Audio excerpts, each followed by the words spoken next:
ቤቴን አክብሩ ግቤን አክብሩ ነው የሚለውና ሰውሮኝ ከዛች ከመቀመጫዋ ጀምሮ ማለት ነው በቃ ይሄ የሰዎች መተራመስ ጫጫታ ወሬ ነው የሚታይ ማለት ነው ጻድቃን ሰማዕታት አማላጅነት እኔ ያላቅም እንዴት ሊሆን ይችላል ትክክል ነው ይሄ ነው ዋንኝነት ጥያቄያቸው እንደምናቀውና ያው ይሄ ውስጡ አለ ማለት ነው ፓስተሩ ገባ ማለት ነው እዛ ጸበል ላይ ሲገባ በቃ ጻድቃን ሰማዕታትን ተራዳይነት አማላጅነት በግልጽ አሳይቶት አንድ ቀን ነው የተጠመቀው በቃ ጥያቄ ተመልሷል ከጀርመን ወይ ከግብጽ ይሆናል ሰውየው ምን አይነት ግንዛቤ ነበረው በውስጡ ሶስቱ ስላሴዎች ማለት ሶስት አካል ናቸው ማለት ነው በርሜል ቅዱስ ጊዮርጊስ ይመጣና ይሄን ጥያቄ ነው ይመጣ ይሄ ጥያቄ እንዲመለስለት ብቻ ነው ሲገባ ሶስት ሰዎች አስቀምጠው አንድ ቃል ሲወጡ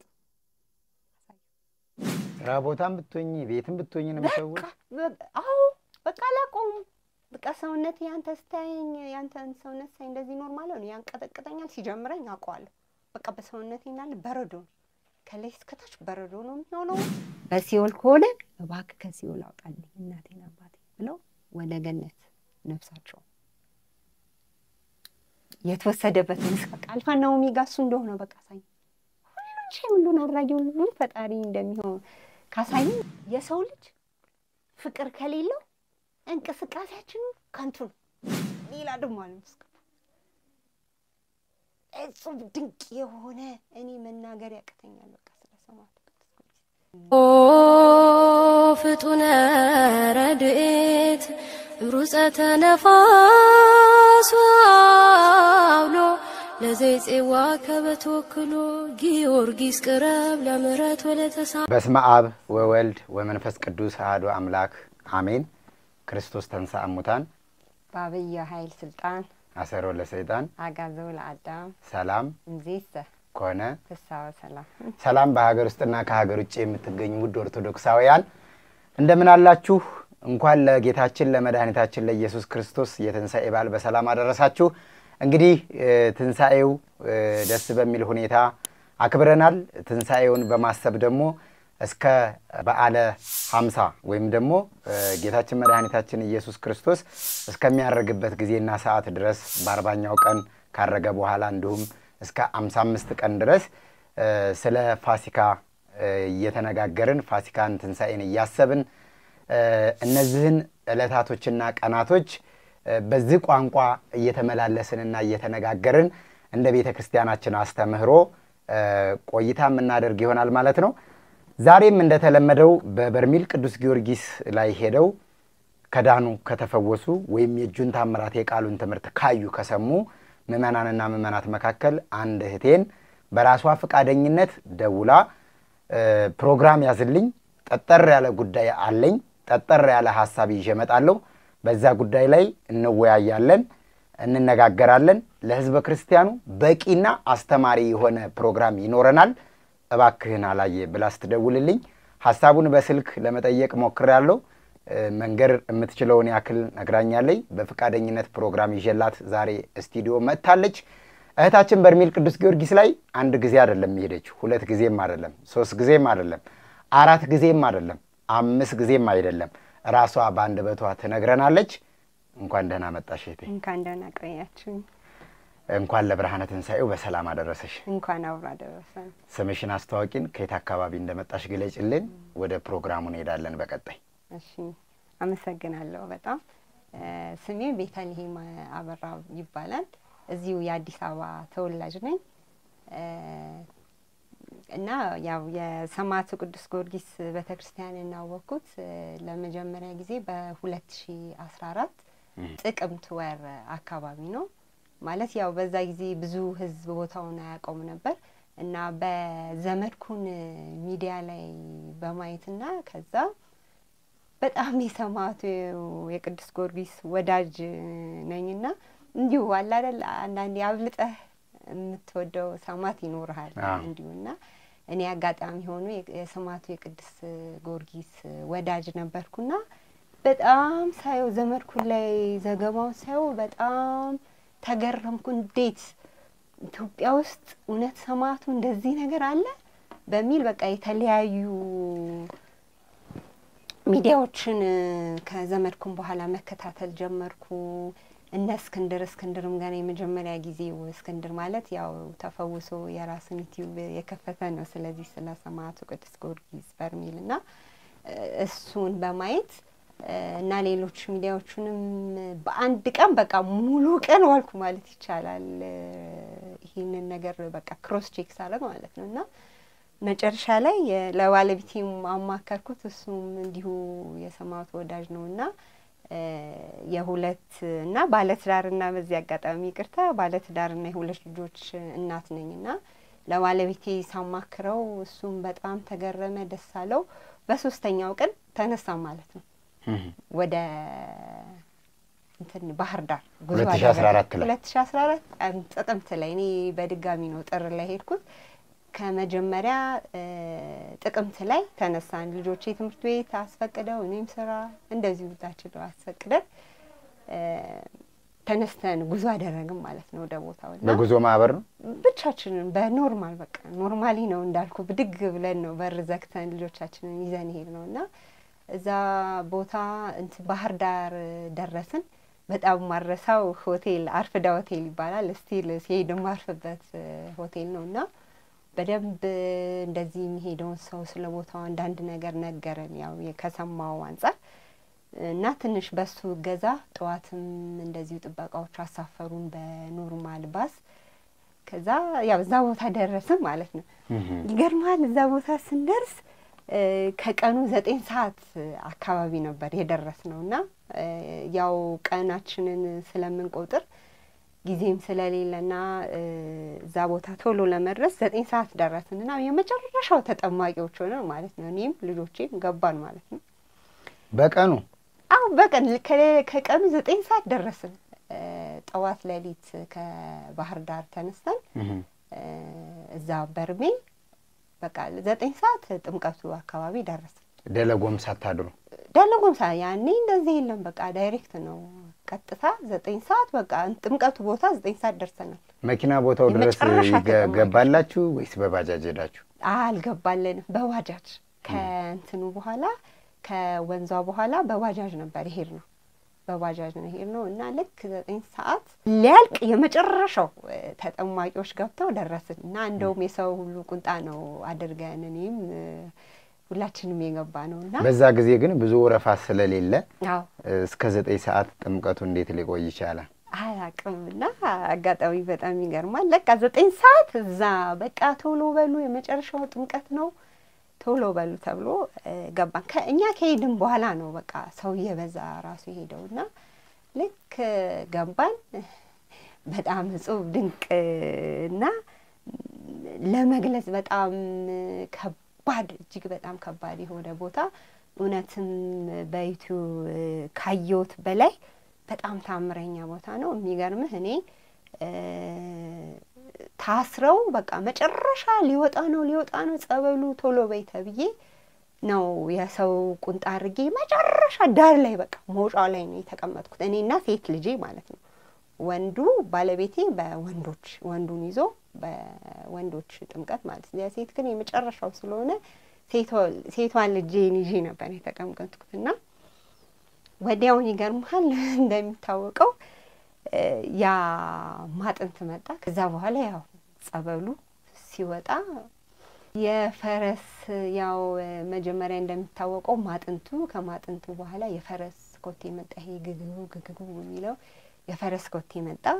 ከዛ በኋላ ጸበሉ ያው መውጣት ሲጀምር በቃ ትክክለኛው መሰወር ይመጣል ማለት ነው። እና እኔ በህይወቴ ሰው ሲጮህ ሰው እኔ አይደለሁም በህይወቴ ሰው ሲጮህ እንደዛ ልቅልቅ ያለ ነገር ውስጥ ገብቼ አላቅም።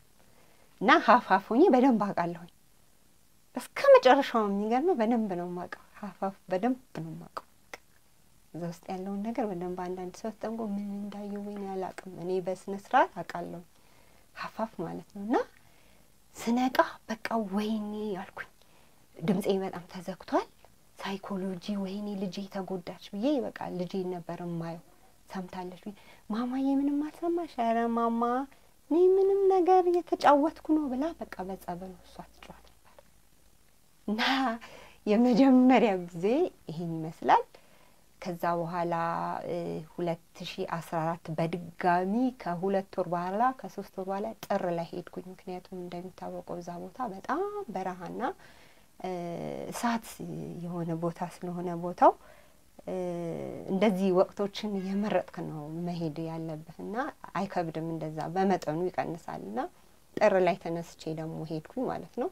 እነሱ ያው 3 ቀን ተጠምቀው እኔ እንኳን ቆይ 7 ቀን አልቻሉትም ሙቀቱንና ልጆቹ በ3ኛው ቀን ተመለሱ። እኔ ግን 7 ቀን እዛች ቦታ ላይ ቆይቼ እንደገና ጥር ላይ ለሁለተኛ ጊዜ ሄድኩ ማለት ነው።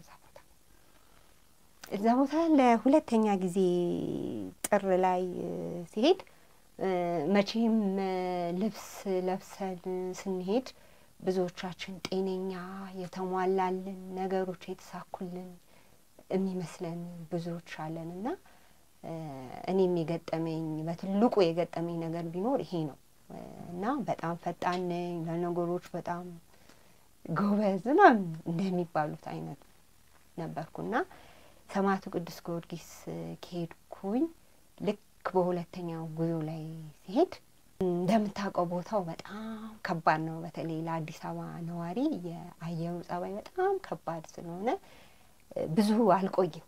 በጣም ነው የምቸገረው። 3 ቀን 7 ቀን ለኔ በጣም አመታት ነው፣ ከባድ አመታት የቆየው ያህል ነው የሚሰማኝና በሁለተኛው ጉዞ ላይ ስንደርስ ሲሄድ ምንድነው የሆነው ነገር 3 ቀን የቆየሁት እና እጅግ በጣም ከበደኝ። በተአምር መቆየት አልቻልኩም። በቃ ምግብም አልበላም። እኔ እዛ ቦታ በጣም ነው የሚከብደኝ አየሩ። በቃ እየተዘለፈለፍኩ ሞረቅ። ከዛ ልክ ይሄ ነው ተደረገልኝ ብዬ በደንብ መናገር አሁን አልችልም። የመጣሁበት ጉዳይ ለየት ያለ ነውና ምክንያቱም ከኔ የበለጡ የሥላሴ መንበር እስከ ማየት ድረስ የደረሱ ብዙ ወንድም እህቶቻችን አሉና ከነሱ የበለጠ እኔ ደካማ ምንም ብዙ ይሄን አየሁት ይሄን ተደረገልኝ ብዬ በደንብ ለመናገር እኔ እንትን አይደለም ዝግጁ አይደለም። ነገር ግን ማለት ነው በሁለተኛው ጉዞ ላይ ምን ሆነ 3 ቀን የቆየሁት እንግዲህ ጊዜ አለ፣ ብር አለ፣ በጣም ብዙ ነገር አለ እንደምታውቀውና እዛ ቦታ ሄዶ 3 ቀን መቆየት ማለት ከባድ ነው። ግን በቃ አልቻልኩም። ካልቻልኩ ደግሞ ምንም ማድረግ አልችልም። ተመልሼ በ3 ቀን ይመጣ 3 ቀን ጥምቀትን የተጠመቅሽው ወይ 3 ቀን የቆየሽበት? 3 ቀን ጥምቀት። እሺ። እዛ ቦታ እንጂ ሳልጠመቅ የመጣሁበት ቀን የለም። 3 ቀን ጥምቀት ተጠመቅኩኝ። በቃ በ3ኛው ቀን እንትን ደለጎ ለማደር በቃ በ3ኛው ቀን ተጠምቄ ወደ ከሳት ወጣሁ። በቃ አልችልም እንዳልኩ ምግብም ብዙም አልወስድም። በጣም አየሩ ስለሚከብደኝ በቃ ዝልፍልፍ ነው የምለውና ከሄድኩ በኋላ ቤቴ ምን ተፈጠረ መሰለ? ቤት ካደርኩ ቤት አድሬ በ3ኛው ቀን ልክ 9 ሰዓት አካባቢ በቃ ብርድ ማንቀጥቀጥ ምናምን እና ፈጥኜ በቃ አልጋ በቃ ሙቀት ነገር ማግኘት ያለብኝ ቦታ ጋር መድረስ አለብኝ ማለት ነው። ልክ 9 ሰዓት ሲሆን ከዛ አንድ ሳምንት 3 ቀን አለፈ። የሚቀጥለው 1 ሳምንት 3 ቀን አለፈ። ነገር ምንድነው በቃ ኮንቲኒስ ነው የሆነ በቃ የማያቋርጥ በየ3 ቀኑ የማያቋርጥ ልክ ቀን 9 ሰዓት ይጀምራል ማታ 3 ሰዓት በመጠኑ ራሴን አውቃለሁ የት ነው ያለሁት ልጆቹ እና የት ናቸው እና ምን ነገሮች በመጠኑ አነሳለሁ እንጂ 3 ሰዓት ላይ ብዙ እንትን አለም የሆነ ፈሳሽ ነገር ብሎ ይሰጡኛል። እሱን ወስጄ እተኛለሁ። ጠዋት ስነሳ የተቀጠቀጠ በቃ ሰውነቴ የተቀጠቀጠ ያህል ሆኖ ኖርማል ላይፌ ጠዋት ተነስቼ እጀምራለሁ ማለት ነውና ምንድነው የሆነው ልክ እንደዚህ ሲሆን ልክ በ3ኛ ቀን ቀድሜ አልጋ ላይ ወይም ደግሞ ሞቃት የሆነ ነገር ላይ ይሄ ማሞቂያ ይዤ ብርድ ልብሱ ምኑ ቤት ቆንኩ እንደሱ ተደርጎ ምናምን በከፍተኛ የልብስ በቃ መደራረብ ውስጥ ሆኜ ራሴን በትንሹ 3 ሰዓት ላይ ቃል ይሄ ለስንት ጊዜ ቆየ? ከ9 ወር በላይ ኦልሞስት 10 ወር ማለት እችላለሁ። ስፔሲፊክ ከ9 ወር በላይ ስፔሲፊክ ቀን ስለማላውቀው ከ9 ወር በላይ ማለት እችላለሁ። ቀጥል ኮመንሊ በ3 ቀን ልክ 3ኛ ቀኔ በቃ እንዴ መጨረሻው ላይ አካባቢ እንደውም እየረሳሁት እየመጣው እንደገና በቃ ቤትም ብዬ በቃ በዛሽ ሰዓት ቤቴ እገባለሁ። በቃ ተሯርጬ ቤትም ብዬ በቃ ገብቼ መኝታ ቤቴ እዘጋለሁ። ስራ ቦታም ብትሆኚ ቤትም ብትሆኚ ነው የሚሰውር።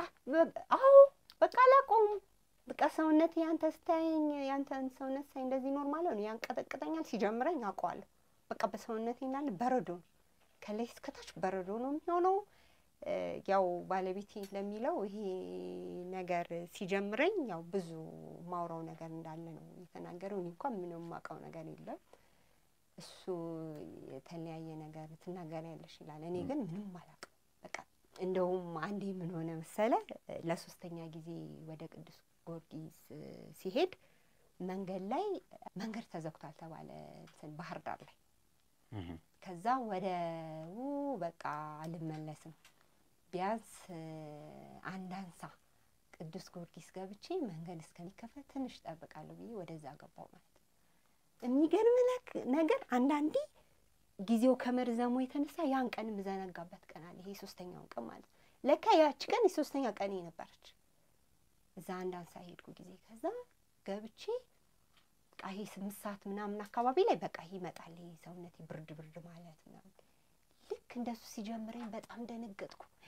እባካችሁ ማረፊያ ፈልጋለሁ አልኳቸው።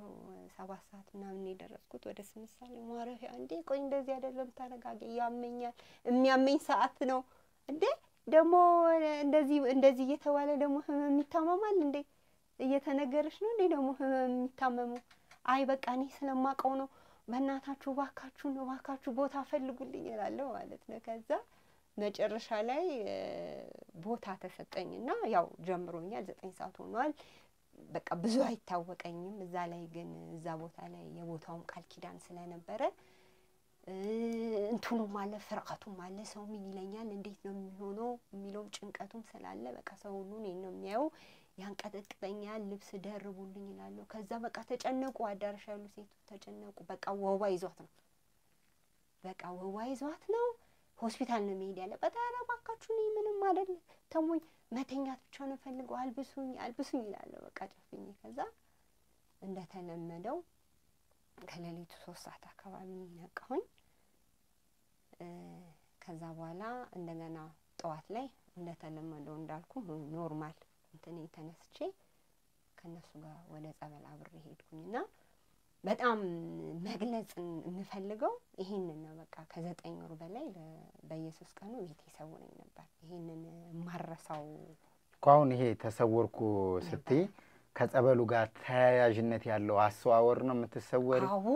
ምን ሽታ አለ ወይ የሚሸትሽ ነገር አለ ወይ ምንድነው የምታዩስ ነገር አለ ተሰውረሽ?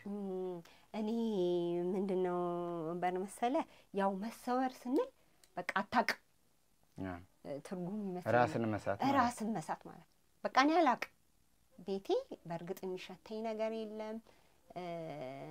ያው እንዳልኩ ይሄን ተደረገልኝ ይሄን አየው የሚለውን ብዙ መግለጽ ስለማልፈልግ ነው እንጂ እኔም ስላልገባኝ ነው እንጂ የመጨረሻው የሁለተኛው ጥምቀት እዛ ተጠምቂ የመጨረሻው ጥምቀት ስወጣ የተረንገረኝም ነገር ነበር። መቼ ትዝ አለኝ መሰለክ ቤቴ ከመጣው ይሄ ድርጊት ይሄ መሰወር 2/3ኛው ላይ እዛ ያየሁት በ3ኛ ቀን ተጠምቂ ልወጣ ስለ ያየሁት ነገር ትዝ አለኝ እና መልእክት ነግሮኝ ነበር መጀመሪያም ሰማቱ እዛ ላይ። እኔ ግን ግልጽ አልገባኝም እንዳልኩ ምንም አናቅም አይደል ምንም እና እዛ ቦታ ላይ ተነግሮኝ ነበር አላስታወስኩም። ያስታወስኩት መቼ ነው 3-4 ይሄ ነገር እየተደጋገመ ሲሄድ እግዚአብሔርን ማመስገን ሰማዕቱ ቅዱስ ጊዮርጊስን ማመስገን ጀመርኩኝ እና ይሄ እንደዚህ ቀጠለ ማለት ነው።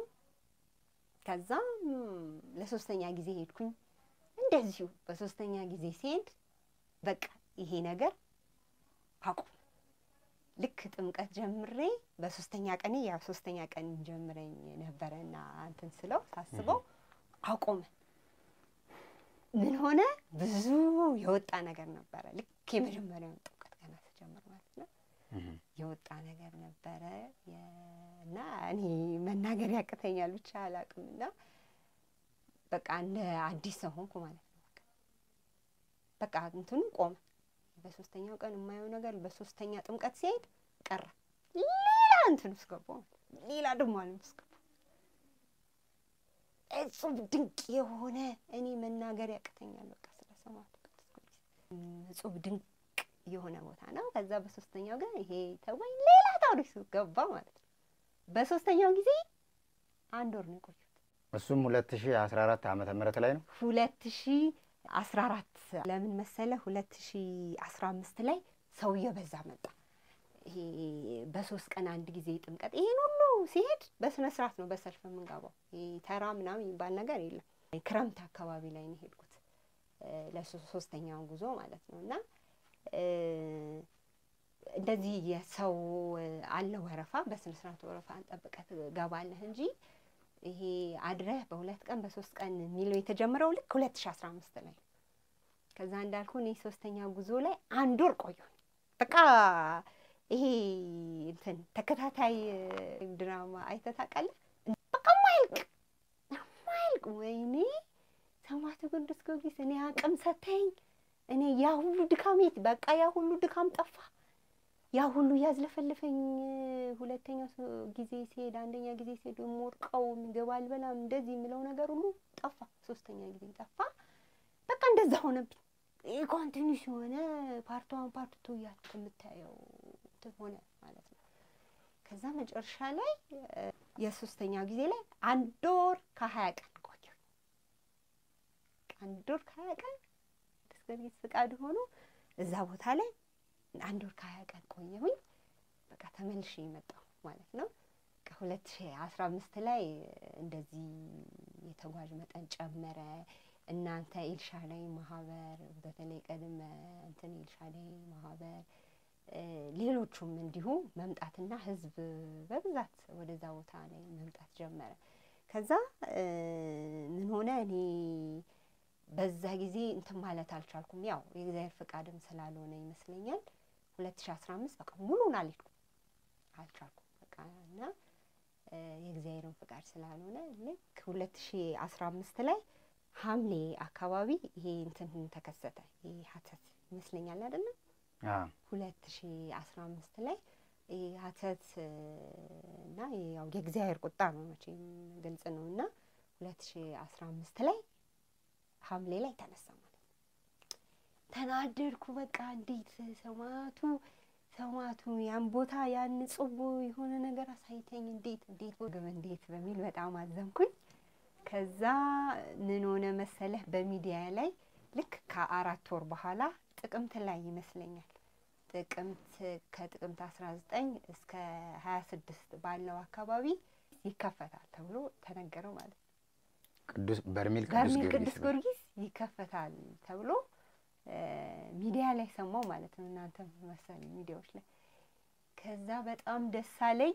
የሚገርምህ ማለት ነው ልክ ህዳር 1 እኔ ተነሳሁ ጉዞ ማለት ነው።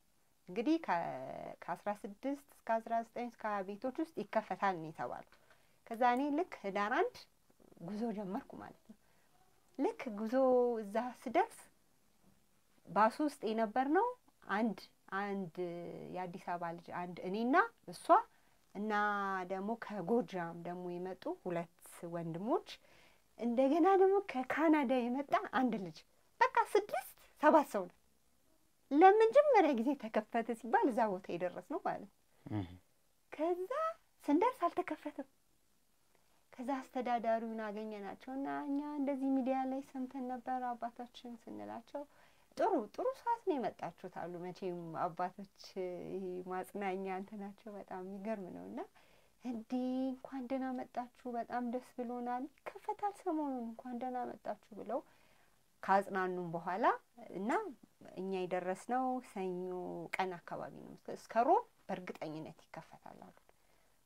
ከዛ ትዝ ሲለኝ እኔ ምርት ዲያሎጎ ኪዳነ ምህረትን አላቃትም ነበር። ከዛ የሷም ታምራት በዛ ወቅት ይነገር ነበር እንደውም እስከሚከፈት ለምን አንሄድም ስላቸው እሺ ተባብለን ስንሄድ ወንዙን ፈርተው ሁሉም ቀሩ። ያን ወንዝ ማን አለፈ? እኔ እና ከጎጃም የመጡ ሁለት ወንዶች ሶስታችን አለፍን። ሶስቱ ተመልሰው ወደ ቅዱስ ሰማዕቱ ቅዱስ በርሜል ቅዱስ ጊዮርጊስ ተመለሱ። እኛ ወደ ምርት ደለጎ 3 ቀን ምርት ደለጎ ቆይቼ እግዚአብሔርን አመስግኜ ህዳር 6 ተከፈተ ተባለና እኔ እዛ ነበርኩና በ7 ተጠምቄ 3 ቀን ሞልቼ ተነስቼ ወጣሁኝ ማለት ነው። እና ስወጣ ቀጥታ ወደ ቅዱስ በርሜል ቅዱስ ጊዮርጊስ ነበር የሄድኩትና እዛ 7 ቀን ነው እዛም የቆየሁት። አንደኛ ያው ረጅም ጊዜ ነው የቆየሁትና በመንገድ መዘጋት ምናምን ነበር። መንገድ ላይ ትንሽ ወቅቱ በዚህ የዚህ በሽታ ነበርና ብዙ እንትኖች ነበሩና ከ7 ቀን በላይ እዛ ቦታ መቆየት አልቻልኩም። በአራተኛ ጊዜ ልክ ህዳር 7 እዛ በርሜል ጸበል ጀመርኩኝ እና በቃ ጹብ ድንቅ የሆኑ ገቢረ ተአምራቶች ነበር የተደረገው። እና ያው እንዳልኩ ብዙ መናገር የምፈልገው ነገር ባይኖርም ግን ይሄ ለሰዎችም ትምህርት ይሆናል ብዬ የማስበው ነገር ምንድነው ልክ የአራተኛ ጉዞዬ ላይ ሀተቱ በሽታ ነበር። እሱ ልክ እንዳለቀ ነው እኔ እዛ ቦታ የደረስኩትና በሚገርም ሁኔታ ሰውሮ ምን ነበር የሚያሳየኝ? ቤቴን አክብሩ ግቢን አክብሩ ነው የሚለውና ሰውሮኝ ከዛች ከመቀመጫዋ ጀምሮ ማለት ነው በቃ ይሄ የሰዎች መተራመስ ጫጫታ ወሬ ነው ምን የሚታየኝ ማለት ነው ተሰውሮኝና እንደዚህ ግቢውን ሙሉ ነው የሚያሳየኝ። የግቢውን ሙሉ ነው እየወሰደ የሚያሳየኝ። ከዛ የት ቦታ ወስዶ ያቆመኛል? ልክ ቄደር መጠመቂያ ቦታ ላይ ቄደር መጠመቂያ ቦታ ላይ ደግሞ በክብር አይደለም ቦታው እየረገጥንና እያየን ያለ ነው ማለት ነው። እዛ ውስጥ ጫማቸውን አድርገው የሚገባሉ። ክፍት ነው። በቻችን ጫማችን እያደረግን ነው የምንገባው። እዛ ውስጥ ቁጭ ብለን ወሬ ይደረጋል ይላል። ምክንያቱም መከበር እንዳለበት ነው እግዚአብሔርም የገለጸልኝ እና ልክ እዛ ቦታ በቃ አምጥቶ ሲያቆመኝ ምን እያልኩ ነቃለሁ? ግቤን አክብሩ ቤቴን አክብሩ እያልኩ ነቃለሁ። እና ይሄ መቼ ነው? ልክ ያ መቅሰፍት እንዳለቀ እናንተ ደግሞ መጣችሁ። በሳምንቱ ይመስለኛል እዛ ቦታ ሆኜ መጣችሁ። የኤልሻዳይ ጉዞ ማህበራቶች ደርሰዋል በሚል እንደውም ወደ ማታ ነው የገባችሁት መጣችሁ ማለት ነው። እና ከዛ እዚህ ላይ ይሄ መልእክት ነው እነዚህ አሳሪዎቹ ፈቺዎቹ ይሄ መልእክት ነውና በአስቸኳይ እንትን መድረክ ላይ መነገር አለበት አሉኝ። ከዛ እኔም ያው ወዲያው በዛ በማታ በነበረው ጉባኤ ላይ ለአስተናጋጆችና ለመምህራን እንዲናገሩ አደረኩ። እዚህም አዲስ አበባ እንደመጣው ታስታውስ እንደሆነ አላየኝ ቢሮ ድረስ መጥቼ ነበረ። አስታውስ አይደለ? መጥቼ ይሄ ነገር እንዴት ነው አላየኝ ታሰብበት እንደዚህ ያለ ነው ሰማዕቱ ቅዱስ ጊዮርጊስ ቦታው ይከበር ቤቴን አክብሩ ግቤን አክብሩ እያለ ነውና እባክህን እና ሌሎች ምዕመናንም እንደዚሁ የራሳቸውን የታያቸውን ነገር እንደዚህ የገለጹ አሉና እባክህ ትኩረት ይሰጠው ብዬ ላንተም እንደዚሁ ፐርሰናሊ ነው ቢሮ መጥቼ ያወራሁና አስታውሳለሁ ይሄንን። ከዛ ምን ሆነ መሰለ ይሄ ለአራተኛ ጊዜ ነው መቼ ህዳር ላይ። ከዛ ህዳር ላይ ከ7 ከ8 ቀን አልዘለልኩም። ተመልሼ ደግሞ ወደ አዲስ አበባ ተመለስኩ ማለት ነው በአራተኛ ጊዜ። በአምስተኛ ጊዜ መቼ እመጣለሁ? ጥር አንደኛ የስባር አጽሙንም ለማክበር፣ ሁለተኛ እንትንም ነው ምንድነው ስሙ በዓል ነበረ የጥምቀት በዓል። እሱንም በቃ እዛ ሀገር ሄጂ ማክበርና ማየት ያለብኝ ሀገሩን እንትን ባህል ማየት አለብኝ ብዬ ጥር ላይ እንደገና ተነስቼ ደረስኩ ማለት ነው። በ8 በ9 ብቻ ተገኝቻለሁ ለጥምቀት በዓል ማለት ነው። ለቼ ማለት ነው ለአምስተኛ ጊዜና በጣም ደስ በሚል ሁኔታ አክብሬ እንደውም በዛ ወቅት ትዝ ይልህ እንደነበር መስቀሉ ይሰቀል ነበራችሁ እናንተም በጣም ማረሳው መስቀሉ ይሰቀል ነበር። ጥሩ የቤተ ክርስቲያኑ ጉልላት ማለት ጉልላት መስቀሏ ተሰቀል ነበር። እናንተም ነበራችሁ። በጣም እጅግ በጣም ደስ የሚል ጥሩ በረከት የነበረው ጊዜያቶችን አሳለፍኩ። እጅግ በጣም ደስ በሚል ሁኔታ ጥር ላይ ማለት ነው ለአምስተኛ ጊዜ። ከዛ ስድስተኛ ጊዜ የእመቤታችን ሱባኤ ጊዜ ነሐሴ ላይ ለፍስለታ ሙሉ ፍስለቷ እዛው ነው የጨረስኩት። ስድስተኛ ጊዜ ማለት ለስድስተኛ ጊዜ። እነዚህ የስድስት ጊዜ ጉዞዎችሽ ከጉዞ ማህበር ጋር ያልተነካኩ ናቸው?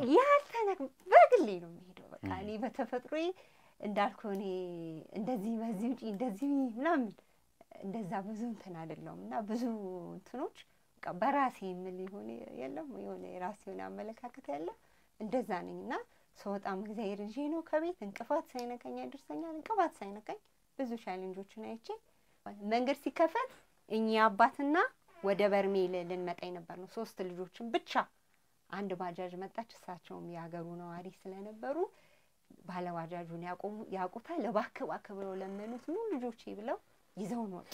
ከዛ በኋላ መንገድ ተዘጋ። ልክኛ ስንወጣ መንገድ ተዘጋ።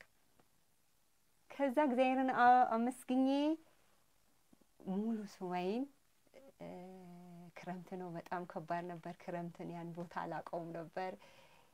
ምን ይመስላል የሚለውንም አይቼ የእግዚአብሔርን ድንቅ ስራ የሰማዕታት የጻድቃንን አማላጅነት ተራዳይነት በሚገባ ሃይማኖቴን እኔ እንጃ እንደዚህ አይነት የሚያኮራ እንደዚህ አይነት በምሳሌ እኮ ነው የኛ እምነት። በምሳሌ እንዳልኩ እኔ በቤተክርስቲያን ስርዓት ውስጥ ያደኩምና ምኖርም ቢሆን እንደዚህ አይነት ግን በተግባር ስታየው ደግሞ በቃ ትደነቃለህ። በመጽሐፍ ቅዱስ ያየኸውን ለምሳሌ አሁን ጥያቄ ላነሳልሽ ነው።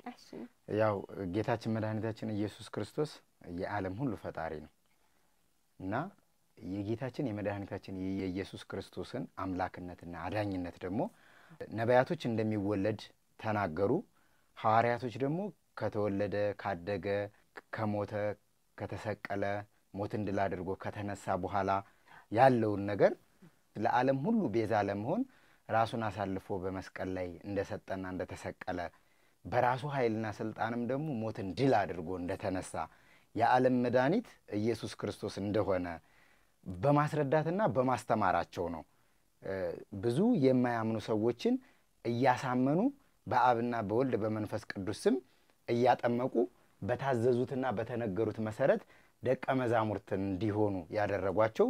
ወይም ደግሞ የሐዋርያቶችም በመጽሐፍ ቅዱስ ለምሳሌ የሐዋርያት ሥራ፣ መዝሙረ ዳዊት፣ የማቴዎስ ወንጌል፣ የሉቃስ ወንጌል ዛሬ ቤተክርስቲያናችን ወይም ደግሞ እኛ ኦርቶዶክሳውያኑ የምንማርበትንና የምንገዛበትን መጽሐፍ ቅዱስ ነቢያትም የተነበዩትን ሐዋርያትም ያስተማሩትን ክርስቶስ በተግባርና በአካል በቃል ብቻ ሳይሆን በተግባር የገለጸውን ነገር ለዓለም ስላስተማሩ ነው ዛሬም ላይ ከመጽሐፍ ቅዱስ መምህራኖች የሚያስተምሩት የማያውቁ ሰዎች የሚያውቁት።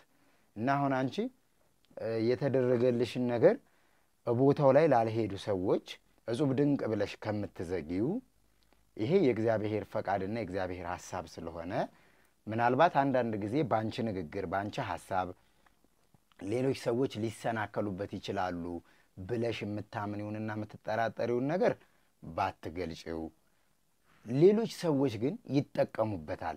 ቅዱስ ጊዮርጊስም በዚህ ቃል ኪዳኑ በዚህ አማላጅነቱ ሌሎች ሰዎች ቢያቁት እዛ ቦታ ለመሄድ ጓጉተው እንደው ዛሬ የተዘጋችው የቅዱስ ጊዮርጊስ ደጅም የቅዱስ ጊዮርጊስ ጸበልም ነገ ተከፍቶ ሰዎች ለመሄድ ይዘጋጁበታል። ባሉበት ሀገርም ቦታ ሆነው የበርሜል ቅዱስ ጊዮርጊስ ሰማዕቱ ቅዱስ ጊዮርጊስ ቦታ ላይ ባልመጣ ምቹ ባይሆንልኝ በቃል ኪዳንህ ግን ባለሁበት ሀገር ትፈውሰኛለህ። ለዚህች ያደረክ ለሌላውም ያደረክ አንተ ለኔ ማድረግ አይከብድህም። በተሰጠህ ቃል ኪዳን እኔንም ብትጎበኘኝ ብለው ሰዎች በተስፋ እንዲማጸኑ ከተደረገልሽ ነገር እንግዲህ ስንት ጊዜ ነው የተጓዡ? 7 ጊዜ። አሁን 6 ላይ ደርሰሻል። 2017 የመጨረሻ ጉዞሽ ነው። እንደሆነ ነው የነገርሽኝ።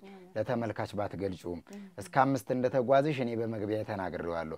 6ን አንቺ ተናግረሻል፣ 7 ነው መጨረሻው ብለሻል።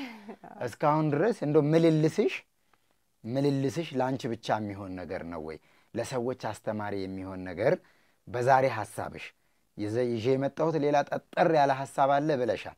ግን ከሐሳቡ ጋር ሰዎች ሊያጣጥሙት የሚችሉት አንድ ነገር ካለ ከ7 ጊዜ ጉዞሽ መካከል ያንዱን እንኳን ብታካፍይን። 1 ወር ከ20 ቀን የቆየሽበት ጊዜ አለ፣ 7 ቀን የቆየሽበት ጊዜ አለ፣ 1 ቀን የቆየሽበት ጊዜ አለ።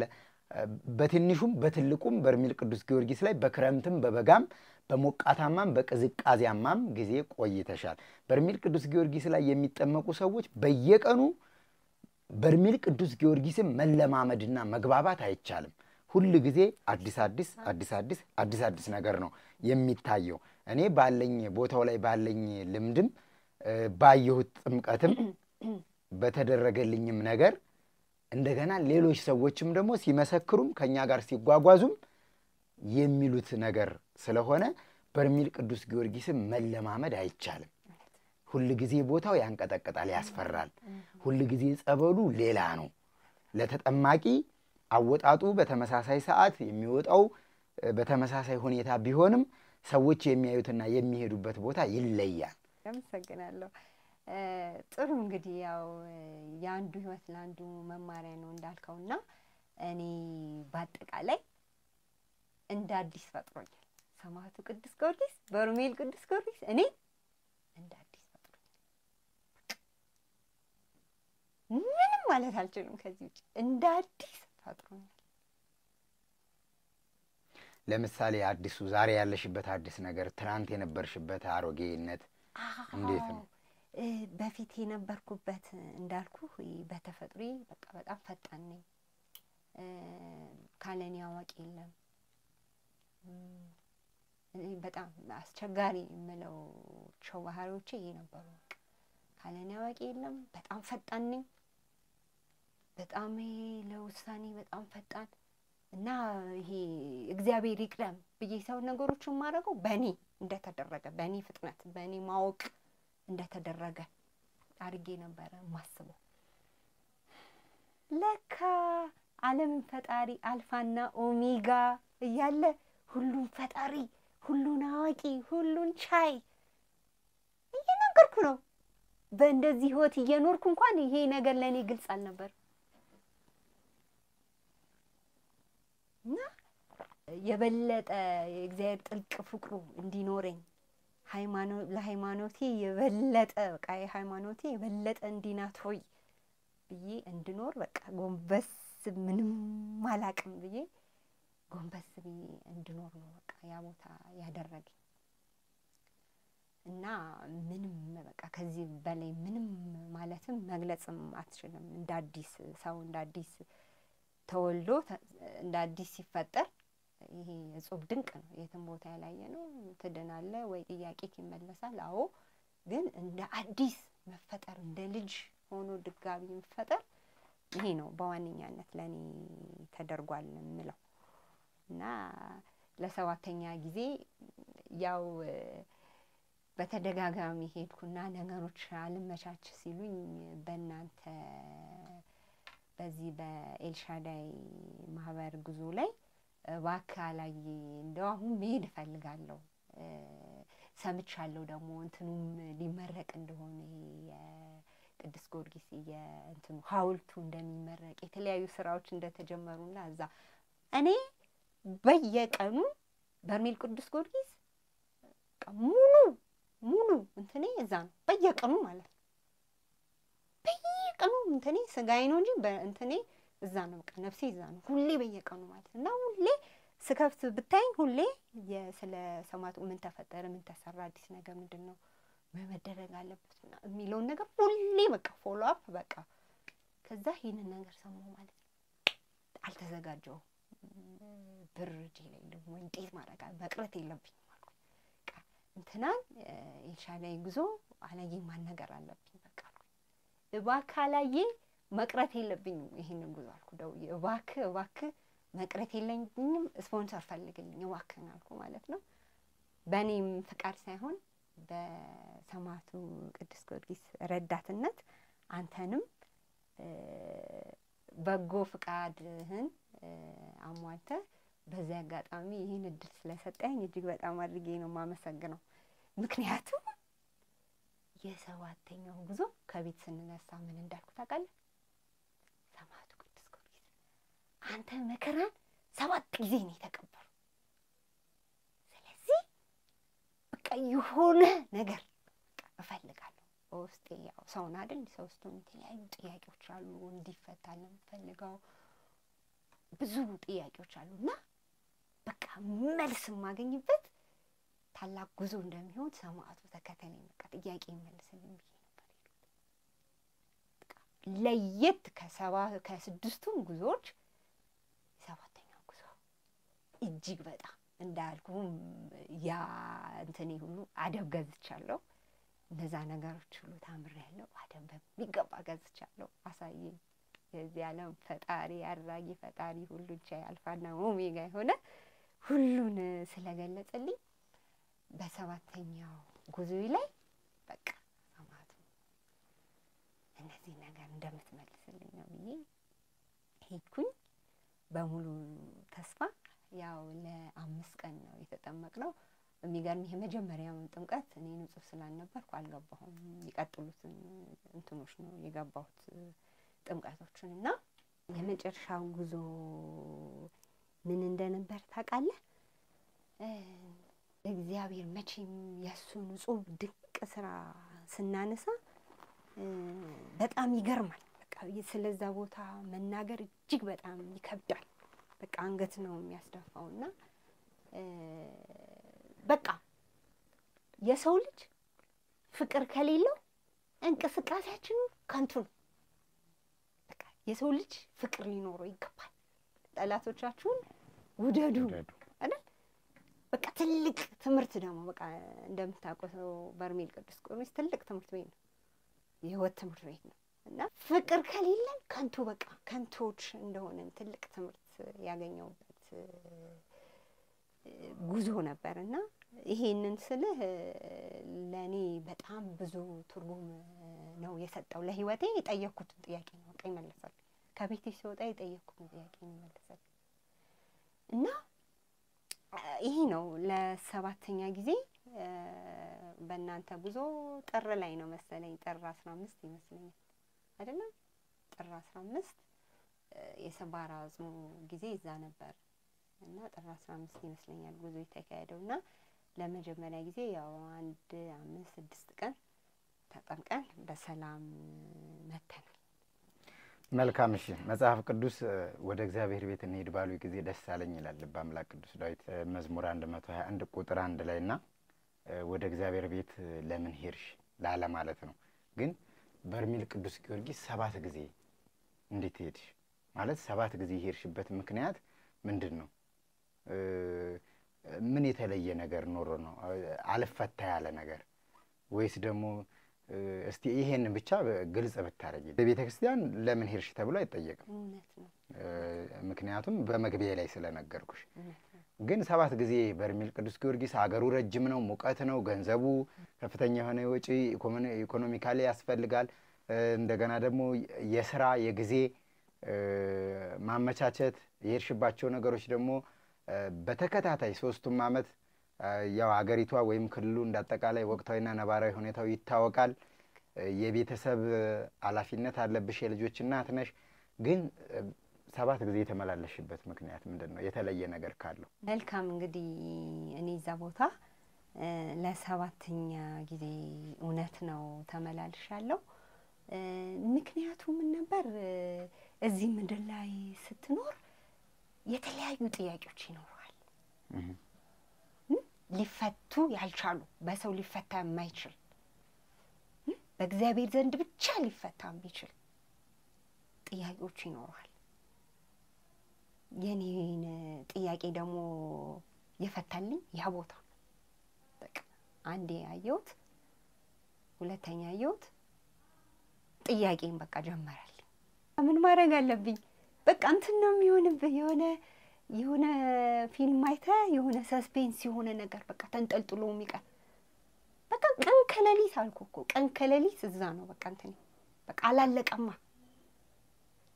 የኔ ጥያቄ የጠየቅኩት ጥያቄ አላለቀም አይደል መዳን ደግሞ ሂደት ሲሆን ጥያቄያችን የሚፈታበት ጊዜ ሂደት ሲሆን ብዙ ትምህርቶች ተማራል እየታሸ ማለት ነው እየታሸ በፍቅሩ ማለት ነው እግዚአብሔር ፍቅር እየታሸ ብዙ ነገሮች ተማራለ በአንድ ቀንም እኮ ድኖ የሚወጣል በአንድ ቀን ጥያቄ ተመልሶለት የሚወጣል ጥሩ ነው እና ግን የቆምን መስለን እንዳንወድቅም መጠንቀቅ አለብን እዚህ ጋር ጥያቄያችን ተመልሷል ድኛለሁ ከዚህ በኋላ በቃ ብለን መዳን አንዴ ብቻ አይደለም የቆምን መስሎን እንዳንወድቅ እንጠንቀቅ ነው አይደል በመጽሐፍ ቅዱስም እንደምናየው መጻጉ በዛ ጊዜ መጻጉ ምንድነው ያደረገው ለ38 ዓመት ያልጋ ቁራኛ ነበር አይደል ከዛ ጊዜ ጌታችን ምንድነው ያለው መጠመቅ ስለማይችል ግን ምንድነው ያለው በቦታው አልጋህን ይዘህ ተነስ ያለው አይደል ግን አለው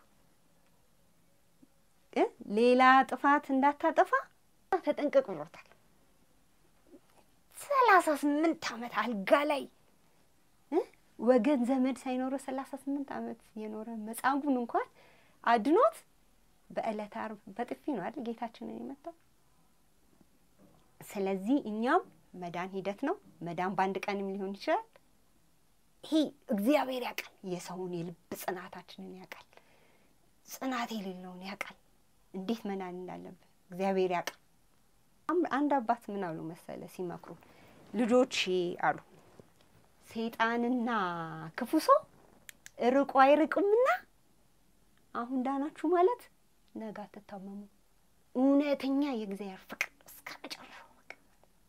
እስከ መጨረሻው ይሄንን ለተመልካቾችም ማስገንዘብ ወንዱና ትኩረት እንዲያደርጉልኝ ፈልገው ነገር ነው መዳን ሂደት ነው አንዳንዴ ደግሞ ባንዴም ሊሆን ይችላል ነገር ግን ሂደትም መዳንም ዳንኩኝ ብሎ ደግሞ የቆምን መስሎን እንዳንወድቅ እንጠንቀቅ የእግዚአብሔር ፍቅር ውስጣችን ይኖር በዋንኛነት በቃ ስለዚህ አንቺ የስካሁን ጉዞሽ በጥያቄም በምስጋናም ነው እጅግ በጣም ለተደረገልሽ ነገር ምስጋና ይዘሽ ትሄጃለሽ ለቸገረሽ ነገር ጥያቄ ይዘሽ ትሄጃለሽ መልካም እንግዲህ በኔ በኩል ያው መጠየቅ ያለብኝ ነገር ጠይቄያለሁ 7 ጊዜ እንደሄደ ሰው ሙሉ በሙሉ ግልጽ ባታደርግልኝም እንዳንድ የሚዲያ ባለሙያ ግን መጠየቅ ያለብኝ ነገር የጠየቅኩ ይመስለኛል ሌላ ምናልባት አንጂ ማስተላለፍ የምትፈልጊውና ቀረ የምትዩ እኔ በጥያቄ ያላነሳሁት መልእክት ካለሽ እድሉን ልስጥሽ እና እኔ ዛሬ ያው መንገር ጣለሽ ብለህ ቀደም ጀምረህልኛል ምንድነው ዛሬ የመጣሁበት ዋናው ምክንያት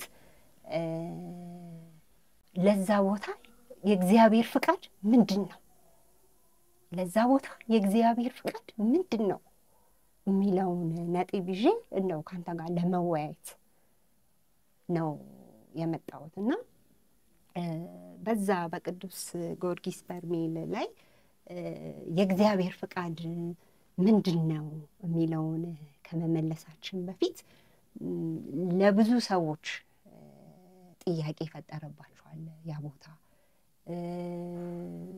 ሄደውም አይተውት እንዴት ነው የሚሉ ብዙ ያልገባን እኔን ጨምሮ ያልገቡን አንዳንድ ነጥቦች ስላሉ እስቲ መጀመሪያ ስለ በርሜል ቅዱስ ጊዮርጊስ እስቲ ከሌላው ጸበል ለየት የሚያደርጉትን 6 ነጥቦች ልጥቀስና በዛው ላይ ደግሞ ምንድነው ይሄ ስለ ሰማዕቱ ቅዱስ ጊዮርጊስ በርሜል ያላቸው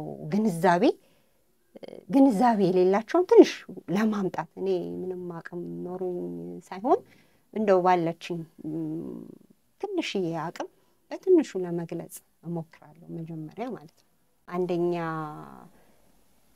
በርሜል ቅዱስ ጊዮርጊስ ከሌላ ጸበል ለየት የሚያደርገው ስንል አንደኛ የጸበሉን አወጣጥ ስንመለከት እጹብ ድንቅ ነው። በሶስቱ ስላሴዎች አምሳል የሚወጣ እንዳልኩ ነው። የኛ እምነት አስተማሪ ነው ያልኩ ይሄንን ነው። ቀደም ማለት እንዴት ለምትለው ጥያቄ እዛ ጋር ይመልስልሃል። በቃ እንዴት የሚባል ነገር እዛ ቦታ አይፈጠርም። ከተፈጠረ መልስ ታገኝበታለህ። እና ይሄ እጹብ ድንቅ ነው። የትም አይተነው ማናቀው ነው። እና ማጥንት ይመጣል። ከማጥንቱ በኋላ የፈረስ ኮቴ ያለ ከፈረስ ኮቴ በኋላ 3 ጊዜ ጸበሉ ወደ ላይ በመውጣት ያው ሰው ይሰወራል ማለት ነው። እና ይሄ ልዩ ያደርገዋል። እና እንደገና እንዳልኩ ቅድም ልጆቼን ይዤ ነበር የሄድኩትና ሲጠመቁ ከሚቀጥለው ቀን በኋላ ያው በህፃናት ይገባሉ። ህፃናት ለብቻ ይገባልና የመጀመሪያው ቀን አርፍደን ስለሆነ ነው አብረን ሴቱ በሴት ወንዱ በወንድ የገባው ህፃናትን ቢሆንና ከዛን ቀን በኋላ ግን ህፃናት በህፃናት ነው የሚገባው። እና ቆሜ ወላጅ ሆነ እዛ አይታ እንደሆነ ልብስ መልበሻው አካባቢ ትቆምና ታያለህ ልጆች ማለት ነው። በጣም የሚገርም ነው። ለህፃናት የጸበሉ አወጣጥ እንደሚለይ ታውቃለህ። በጣም ኃይለኛ አይደለም፣ ዝግ ባለ ሁኔታ ነው የሚወጣው የሚወርደው ለህፃናት። ይሄ በጣም እጹብ ድንቅ ያስባለኝ እንትን ነው። የዛ ቦታ ድንቅ ታምር ነው። እና ሌላው ደግሞ ሁለተኛ መጥቀስ የምፈልገው ሌላ ጸበል ስንገባ እንደምናውቀው ከነቆሻሻችን ነው። ከነቆሻሻችን ማለት ንስሐ ሳንገባ ሌላም ነገር ኢቭን ብንረሳው እንኳን ማለት ነው ብንረሳው እንኳን እዛ ጸበል ቦታ ከልጅነት ጀምሮ የሰራነውን ኃጢአት ያስታውሰናል። አይገርም? ከልጅነት ጀምሮ የሰራነውን ኃጢአት ያስታውሳል፣ ንስሐ ያልገባህበትን ማለት ነው። ይሄ ለኔ እጹብ ድንቅ ነው፣ ለቦታው ያለው እንትን ማለት ነው። ሌላው መቼም ሰው ክፉ አይደለም፣ ሰይጣን ሲያድርብህ ነው ወደ መጥፎ ጎዳና የምትሄደው። እከሌ በትምህርቱ በስራው በትምህርቴ በስራዬ አላልፋለኝ እድሌን ወስደውብኝ ምናምን የሚሉ ያው በነገራችን ላይ ሰው የሰይጣን ማደሪያ አይደለም፣ የእግዚአብሔር ማደሪያ ነው። ክፉ መንፈስ ነው የሚያሳስበው። ያው ክፉ መንፈስ እኛ ነን የምናመጣው፣ ስንታስበው ነው እኛ ነን የምናመጣው። ለምሳሌ እንድንነዳ እንድንጠብቅ ማለት በነገሮች ሁሉ ለኛ መገልገያ የሆኑና መጠቀሚያ የሆኑ ከቁስ እስከ መጨረሻ የሌላቸው ነገሮች ለኛ የተፈቀዱ ነገሮች አሉ። ከዛ መስመር ስንወጣ የእግዚአብሔርን መንገድ ስንተው ለምሳሌ ቤተክርስቲያን መሄዳችንን ትተን አዋቂ ሰዎች ጋር ከሄድን የዛ ጊዜ ሰይጣንን ወደኛ ቤት እንዲገባ እየከፈትንለት ነው። እና ደግሞ ሌላ የረሳሁት ጸበል ውስጥ ከመግባት በፊት የዛ ጸበል ልዩ የሚያደርገው ትጸልያለህ። እንደው የሞቱትን በጣም ከማረሰው ውስጥ የሞተውን አባቴን እናቴን የት እንዳለች የት እንዳረፈች አሳየኝ ብለው ገብተው ሲጠመቁ በሲኦል ከሆነ እባክህ ከሲኦል አውጣልኝ እናቴን አባቴ ብለው ወደ ገነት ነፍሳቸው የተወሰደበት ምስክርነትም ሰምቻለሁ። እግዚአብሔርን እኮ በሱባኤም እኮ በዋሻ ቦታ እቤታችን ማመች ቦታ ካለ የጸሎት ቦታ እግዚአብሔርን ብንጠይቀው እኮ በዛ ሁኔታ ለኛ ሊያሳየንም ሊገልጽልንም ይችላል። ግን እዛ ቦታ ላይ ስንሄድ ጸሎት የሚጸለዩም ከፍራቻ አንፃር ነው። ቅዱስ ጊዮርጊስ በተገባለት ቃል ኪዳን ልጆቹን ለማዳን ለምልጃ የሚመጣበት ቦታ፣ ሌሎች ቅዱሳኖች ጻድቃን ሰማዕታቶች በህብረት እኛን ሊታደጉ የሚመጡበት ቦታ ስለሆነ ስለሚያስጨንቅ ነው። ሰው ሁሉ አሁን ከትትና ከፍቅር እግዚአብሔርን ከመፍራት የምናደርገው ነገር አይደለም እኮ ከፍራቻም ጭምር ነው። እሺ ጥሩ። እና ያው አንዳንድ ሰዎች እንሳሳታለንና የሥራ ዕድሉ እንዲሰናከል፣ ትምህርት በጋብቻ ህይወቱ እንዳይስተካከል፣ ልጅ እንዳይወልድ እንደዚህ የሚባሉ የተለያዩ የክፋት ጉዳዮች አሉና በትንሹ ይሄን ከጠቀስኩ ብዙ ሰዎች ላይ ይሄ ጥያቄ ያነሳል እና ሰማዕቱ ቅዱስ ጊዮርጊስ እንደዚህ ያደረጉበትን ሰዎች በግልጽ ያሳያል። ለምን በግልጽ ያሳያል? እንዴ ሰውን ተፋጁ ማለት ነው? ሰውን ተጋደሉ ማለት ነው? እንዴት ያሳያል ብሎ ብዙ ሰዎች ይሄን ጥያቄ ሲያነሱ አያለው እሰማለሁ ብዙ ሚዲያ ላይና እንደዚህ መምህራኖች ሲያነሱት ያለው ይሄን ጥያቄ እኔ ግን በገባኝ መጠን ምንድነው እነዛን ሰዎች የሚያሳየን መቼም እግዚአብሔር ቻይና ሩህሩህ አምላክ አይደል እንዳይጠፉበት ስለሚፈልግ ከነዛ ሰዎች ጋር እርቅ አውርደህ ይቅር ተባብለህ እነዛም ሰዎች እንዲድኑ ስለሚፈልግ ሩህሩህ አምላክ ስለሆነ እንዲድኑ ስለሚፈልግ ይለይልሃል በቃ እነዛን ሰዎች ወደ ህይወት እንድታመጣቸው ወደ መልካም ጎዳና እንድታመጣቸው ይለይልሃል ይቅር ተባብለህ በጥሩ ጎዳና እንዲመጡ የበደሉን ሰዎች ይቅር ካላልን ሁሉ ነገራችን ዜሮ የምናስቀድሰው ቅዳሴ ዜሮ ኑሯችን ዜሮ እንቅስቃሴያችን ዜሮ ለዛ ነው የሚያሳየን እኔ ለብዙዎቹ መልስ እንዲሆን የምፈልገው እንዴት እዛ ቦታ ከኔ እንደዚህ ያደረገብኝ ተብሎ እንዴት ያን ሰው ያሳያል የሚሏሉ ለዛ መልስ ምንድነው ያ ሰው እግዚአብሔር መቼም ሩህሩህ አምላክ ስለሆነ እንዳይጠፉበት ለነሱ እኮ ነው የሚጨነቀው እኮ ለክፎች ነው ተበደልን ለሚሉ ሳይሆን በቃ ለክፎቹ ነው የሚጨነቀው እንዳይጠፉበት ስለሚፈልግ እግዚአብሔር ቅንና ሩህሩህ አምላክ ስለሆነ እነሱን ይቅር ተባብለን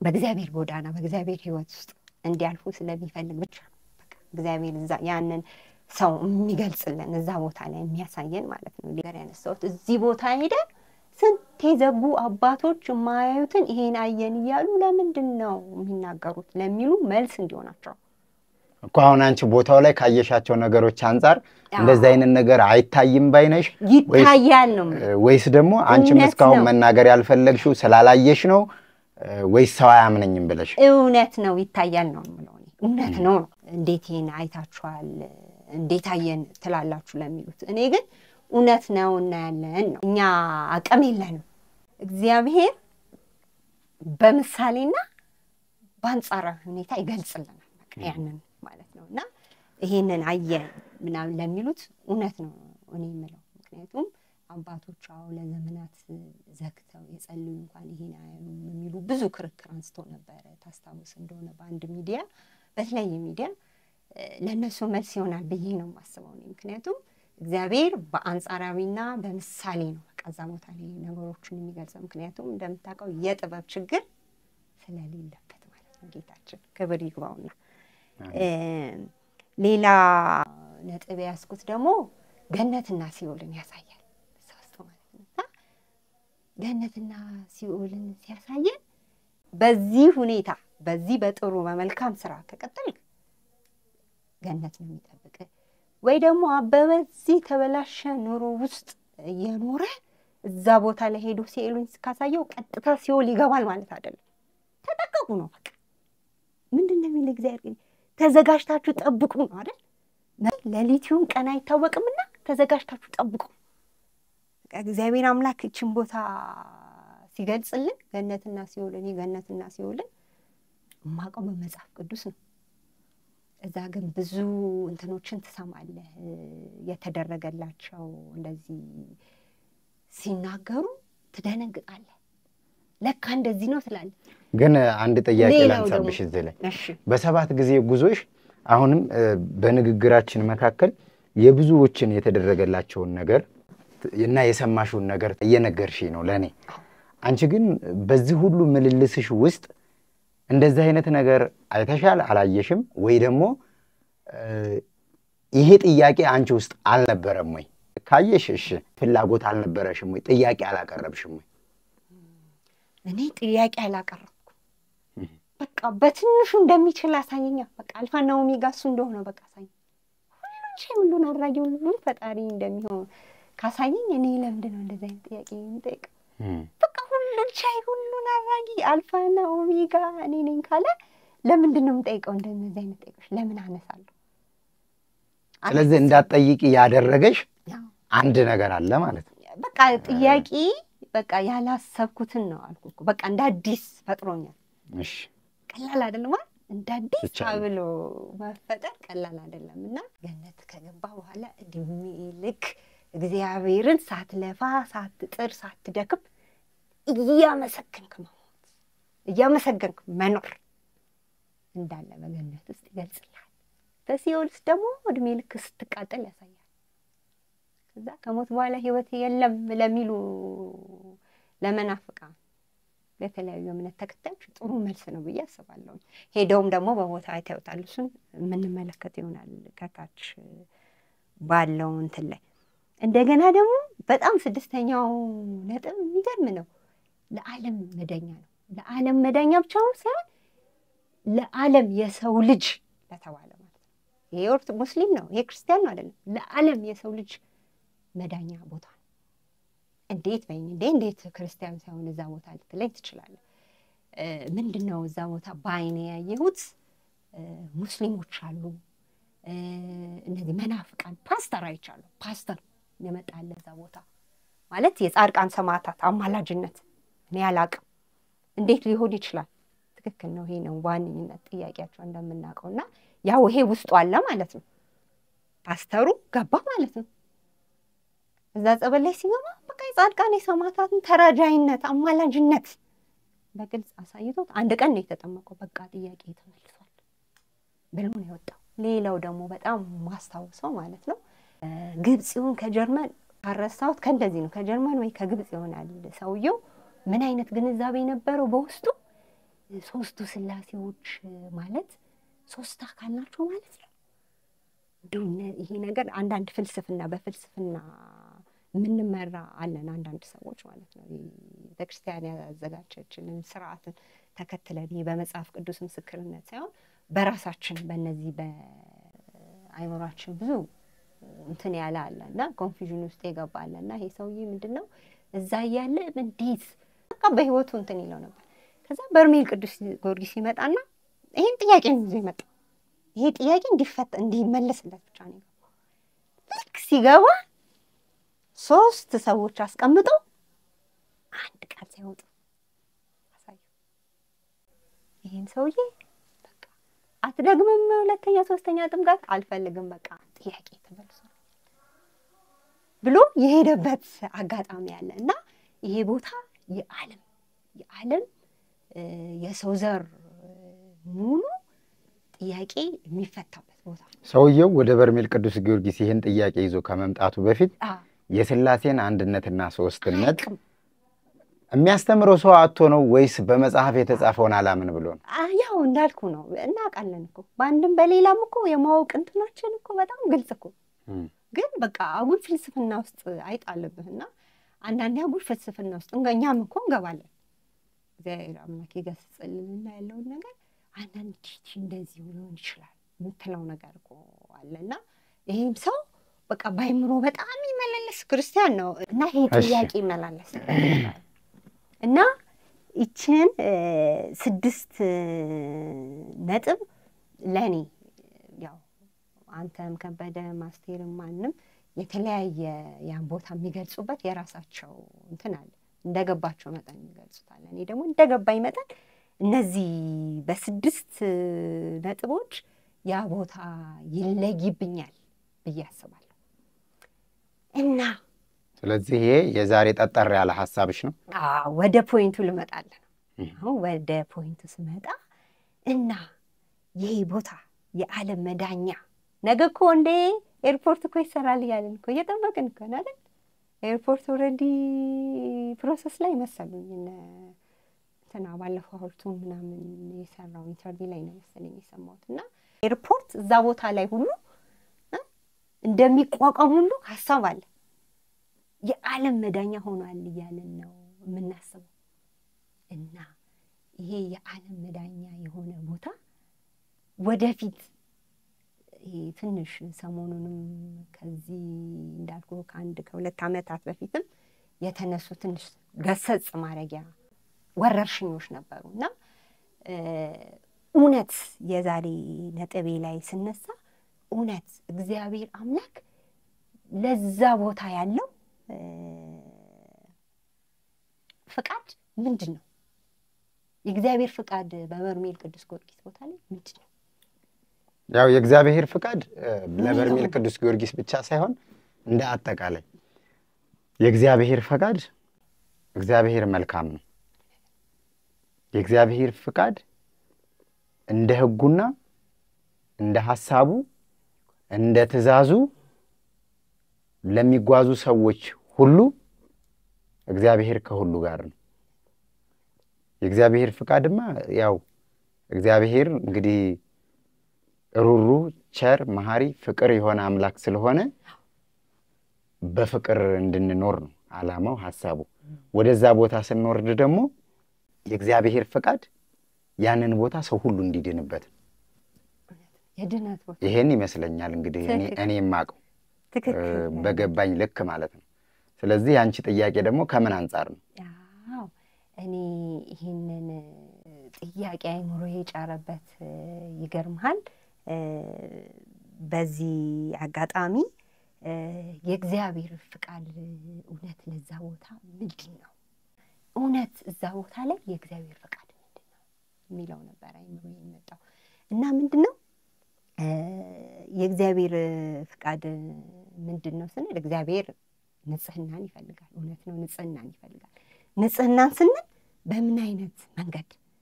አንዱ የስጋ ንጽህና አለ ሁለተኛው የነፍስ ንጽህና አለ የስጋ ንጽህና ስንል በዛ አጋጣሚ ከበሪግባቸው እንዳሰቡት ያሰባቸው ከሁለት ሳምንታት በፊት ይመስለኛል እዛ ቦታ ላይ እንደምታወቀው በጣም ዘርፈ ብዙ ችግሮች አሉበት እነዚህ የውሃ ችግር የሽንት ቤት የአዳራሽ የጸበል መጠጫ ቦታ የመሳሰሉት ያው ዘርፈ ብዙ ችግር አሉበትና ሁለተኛው ግን የነፍስ ንጽህና ጋር ስንገባ ማናችን በቃ የረሳን ብዬ ማስበው ይሄ ምክንያቱም የስጋ ንጽህና ጋር ስንገባ እግዚአብሔር ቦታ ባንድም በብዙም ሰው ይሰራል ባንድም በብዙ ሰው ስንል ብዙ ሰው በረከት እንዲያገኝ ሲፈልግ ማለት ነው እኛ እውነት የዛ ቦታ ክብሩ ገብቶናል እውነት ገብቶናል እግዚአብሔር በእውነት ያንን ነው የሚፈልገው ምንድነው እዛ ቦታ አሁን ለምሳሌ የነፍስ ንጽህና ስንል እዛ ቦታ ላይ በዋንኛነት መሰመር የሚገባው ትህትናና ዝቅ ማለት ነው ያ ቦታ የሚፈልገው ትህትናና ዝቅ ማለትን ያንን እውነት አድርገናል ወይ ቦታውን አክብረናል ወይ ይሄ ደግሞ አንዳንዴ ክፉ ልምዶችን ከዚህ ይዘናቸው ክፉ ልምዶ ይዘናቸው እንዴት ክፉ ልምዶች ነው የሚላቸው እነዚህ ወሬ ጫጫታ ሰውን ሐሜት ምንላቸው እነዚህ ነገሮች እውነት ተምረንበታል ወይ ባንተ ሚዲያ እንዲሁም በሌላ ሚዲያ እንደገና ዛም ቦታ ላይ ሰማዕቱ ቅዱስ ጊዮርጊስ በተለያየ መልኩ መልእክት ልኳል ቦታዬን አክብሩ ግቢዬን አክብሩ ብሏል እውነት ያንን ከልቡ ተሰምቶት ያንን ነገር ያስተማረ ወይ ራሱን የገሰጸ ሰው አለ ወይ ለምንድነው ይሄ መከራ ይመጣብን ለምንድነው ይሄ ተግሳጽ ይመጣብን ለምንድነው ያላቆመው አይደል 2015 ሐምሌ ላይ ሆኗል ጀመረ ያለው እንግዲህ አላቆመም እስካሁን ለምን እኛ ከስርዓት ወጥተናል አልተመለስንማ ከስርዓቱ ወጥተናል ቦታውን በስርዓት አላከበርንማ ትህትና የለማ መከባበር የለማ ዝቅ ማለት የለማ እና ይሄ እነዚህ ነገሮች ስለጠፉ ይመስለኛል እነዚህ ነገሮች ስለጠፉ እዛ ቦታ ላይ እንደነዚህ አይነት ቅጣቶች ሊመጡ ቻሉ ማለት ነው ልክ ነው ሰው ሞቷል ብዙ ሰው ታሟል አዎ ቦታውም በዚህ አጋጣሚ ቦታው ይገላልም የሚሉ ብዙ ሰዎች አሉና ይሄ ሳይሆን ማለት የቦታውን ትልቅነት በቃ ለመግለጽ ነው እግዚአብሔር እንዴ እዛ ቦታ እኮ ሄዶ ኃጢአትን ሳይናዘዝ የሚሞትና በእግዚአብሔር ፊት የሚቆም እኮ አለ እዚህ ቦታ ግን እዚህ ሁሉን ጨርሰ ነው የምትሄደው ቀጥታ ማለት እዚህ ሁሉን ጨርሶ መሄድ አይሻልም እና ይሄንን ብናስብ በቃ ቦታው የድህነት ቦታ ነው እንጂ የሚገል ቦታ ሳይሆን የድህነት ቦታ ነው በቃ የምንማርበት የምናውቅበት ዝቅ ትክክለኛ መንፈሳዊ ህይወታችንን የምናይበት በተለይ ለኛ ለክርስቲያኖች እንዳልኩ ለመላው ለሰው ልጅ መዳኛ ቢሆንም በተለይ ለኛ ክርስቲያኖች ህይወቱን እየኖርነው ነው እንደው ክርስቲያኖኝ እየኖርን ነው ለምንነው ለኛ ጥሩ መልስ የምናገኝበት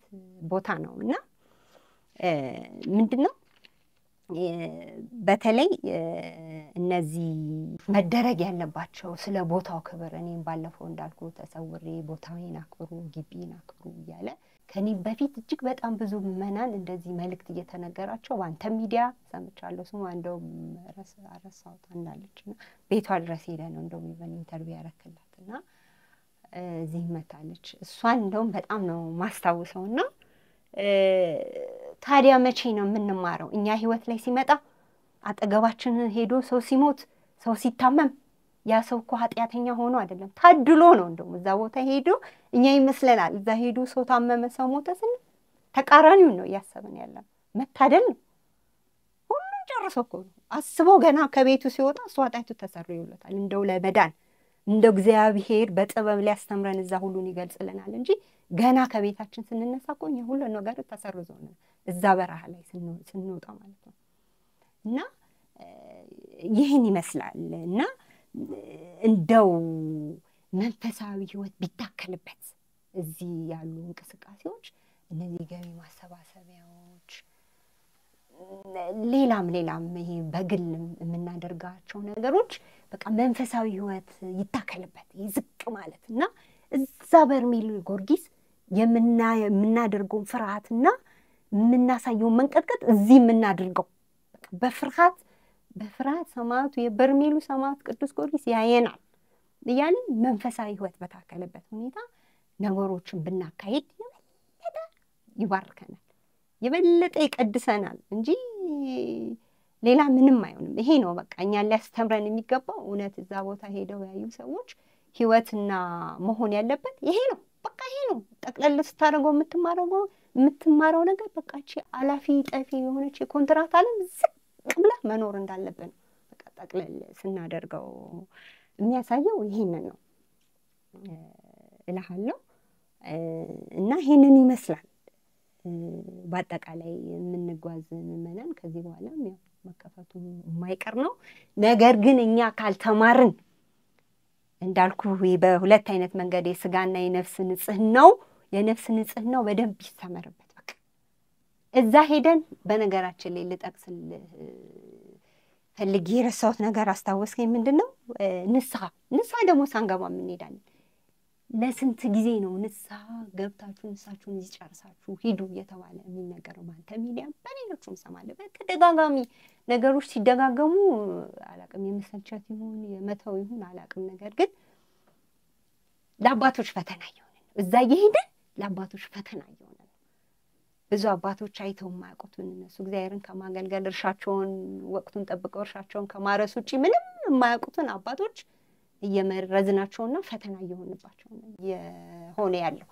ይሄንን አጠር ሳደርግ ነው የምነግርህ። ምክንያቱም ያው ብዙዎቹ ታውቁታላችሁ ንስሐ ለመግባት እዛ ያለው ፈተና ታውቃላችሁ። ግን ፈተናዎቹ አባቶቹ ሳይሆን እኛንን ፈተና የሆንባቸው እና በአጠቃላይ ከዚህ በኋላ ቢሆን ሳይሆን መሆን ያለበት ነው። በቃ የነፍስ ንጽህና ላይ ትኩረት እናድርግ።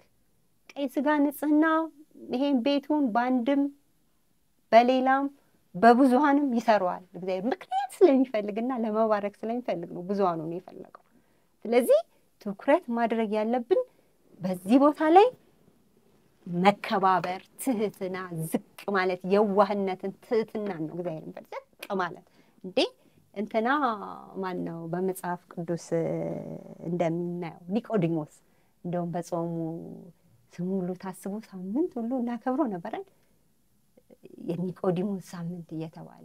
ኒቆዲሞስ እኮ የቤተ ክርስቲያን ምሁር እኮ ነው፣ ሊቃውንት እኮ።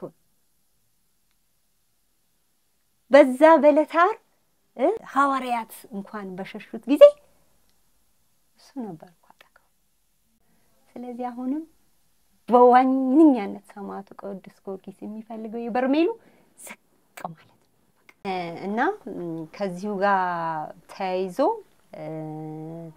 ምንድነው እኔ እንደው የሚገርምሃል ወደ አንተ ሚዲያ ከመምጣቴ በፊት አላየ እምቢ ቢለኝ እንኳን በሌላ ሚዲያ በቃ መገለጽ አለበት ብዬ ነበር። ይሄ ሐሳብ በቃ በቁርጠኝነት ነበር አመጣጤ። አንተም ያው የሰማዕቱ ቅዱስ ጊዮርጊስ ወዳጅ ነህና እንደው ለመላው ዓለም ምክንያቱም በቃ ለሰዎች መዳኛ ቦታ ነው። ያ የሰዎች ጥያቄ መመለሻ ቦታ ትልቅ ቦታ ነው፣ ኃያል ቦታ ነው። ያንን ኃያል ቦታ በቃ ዝቅ ብለን ነው እንዴ ምን አለ ለ7 ቀን ለ3 ቀን ክፉ ልምዳችን ብንተውስ አንሞትም ለ3 ቀን ለ7 ቀን በቃ ዝቅ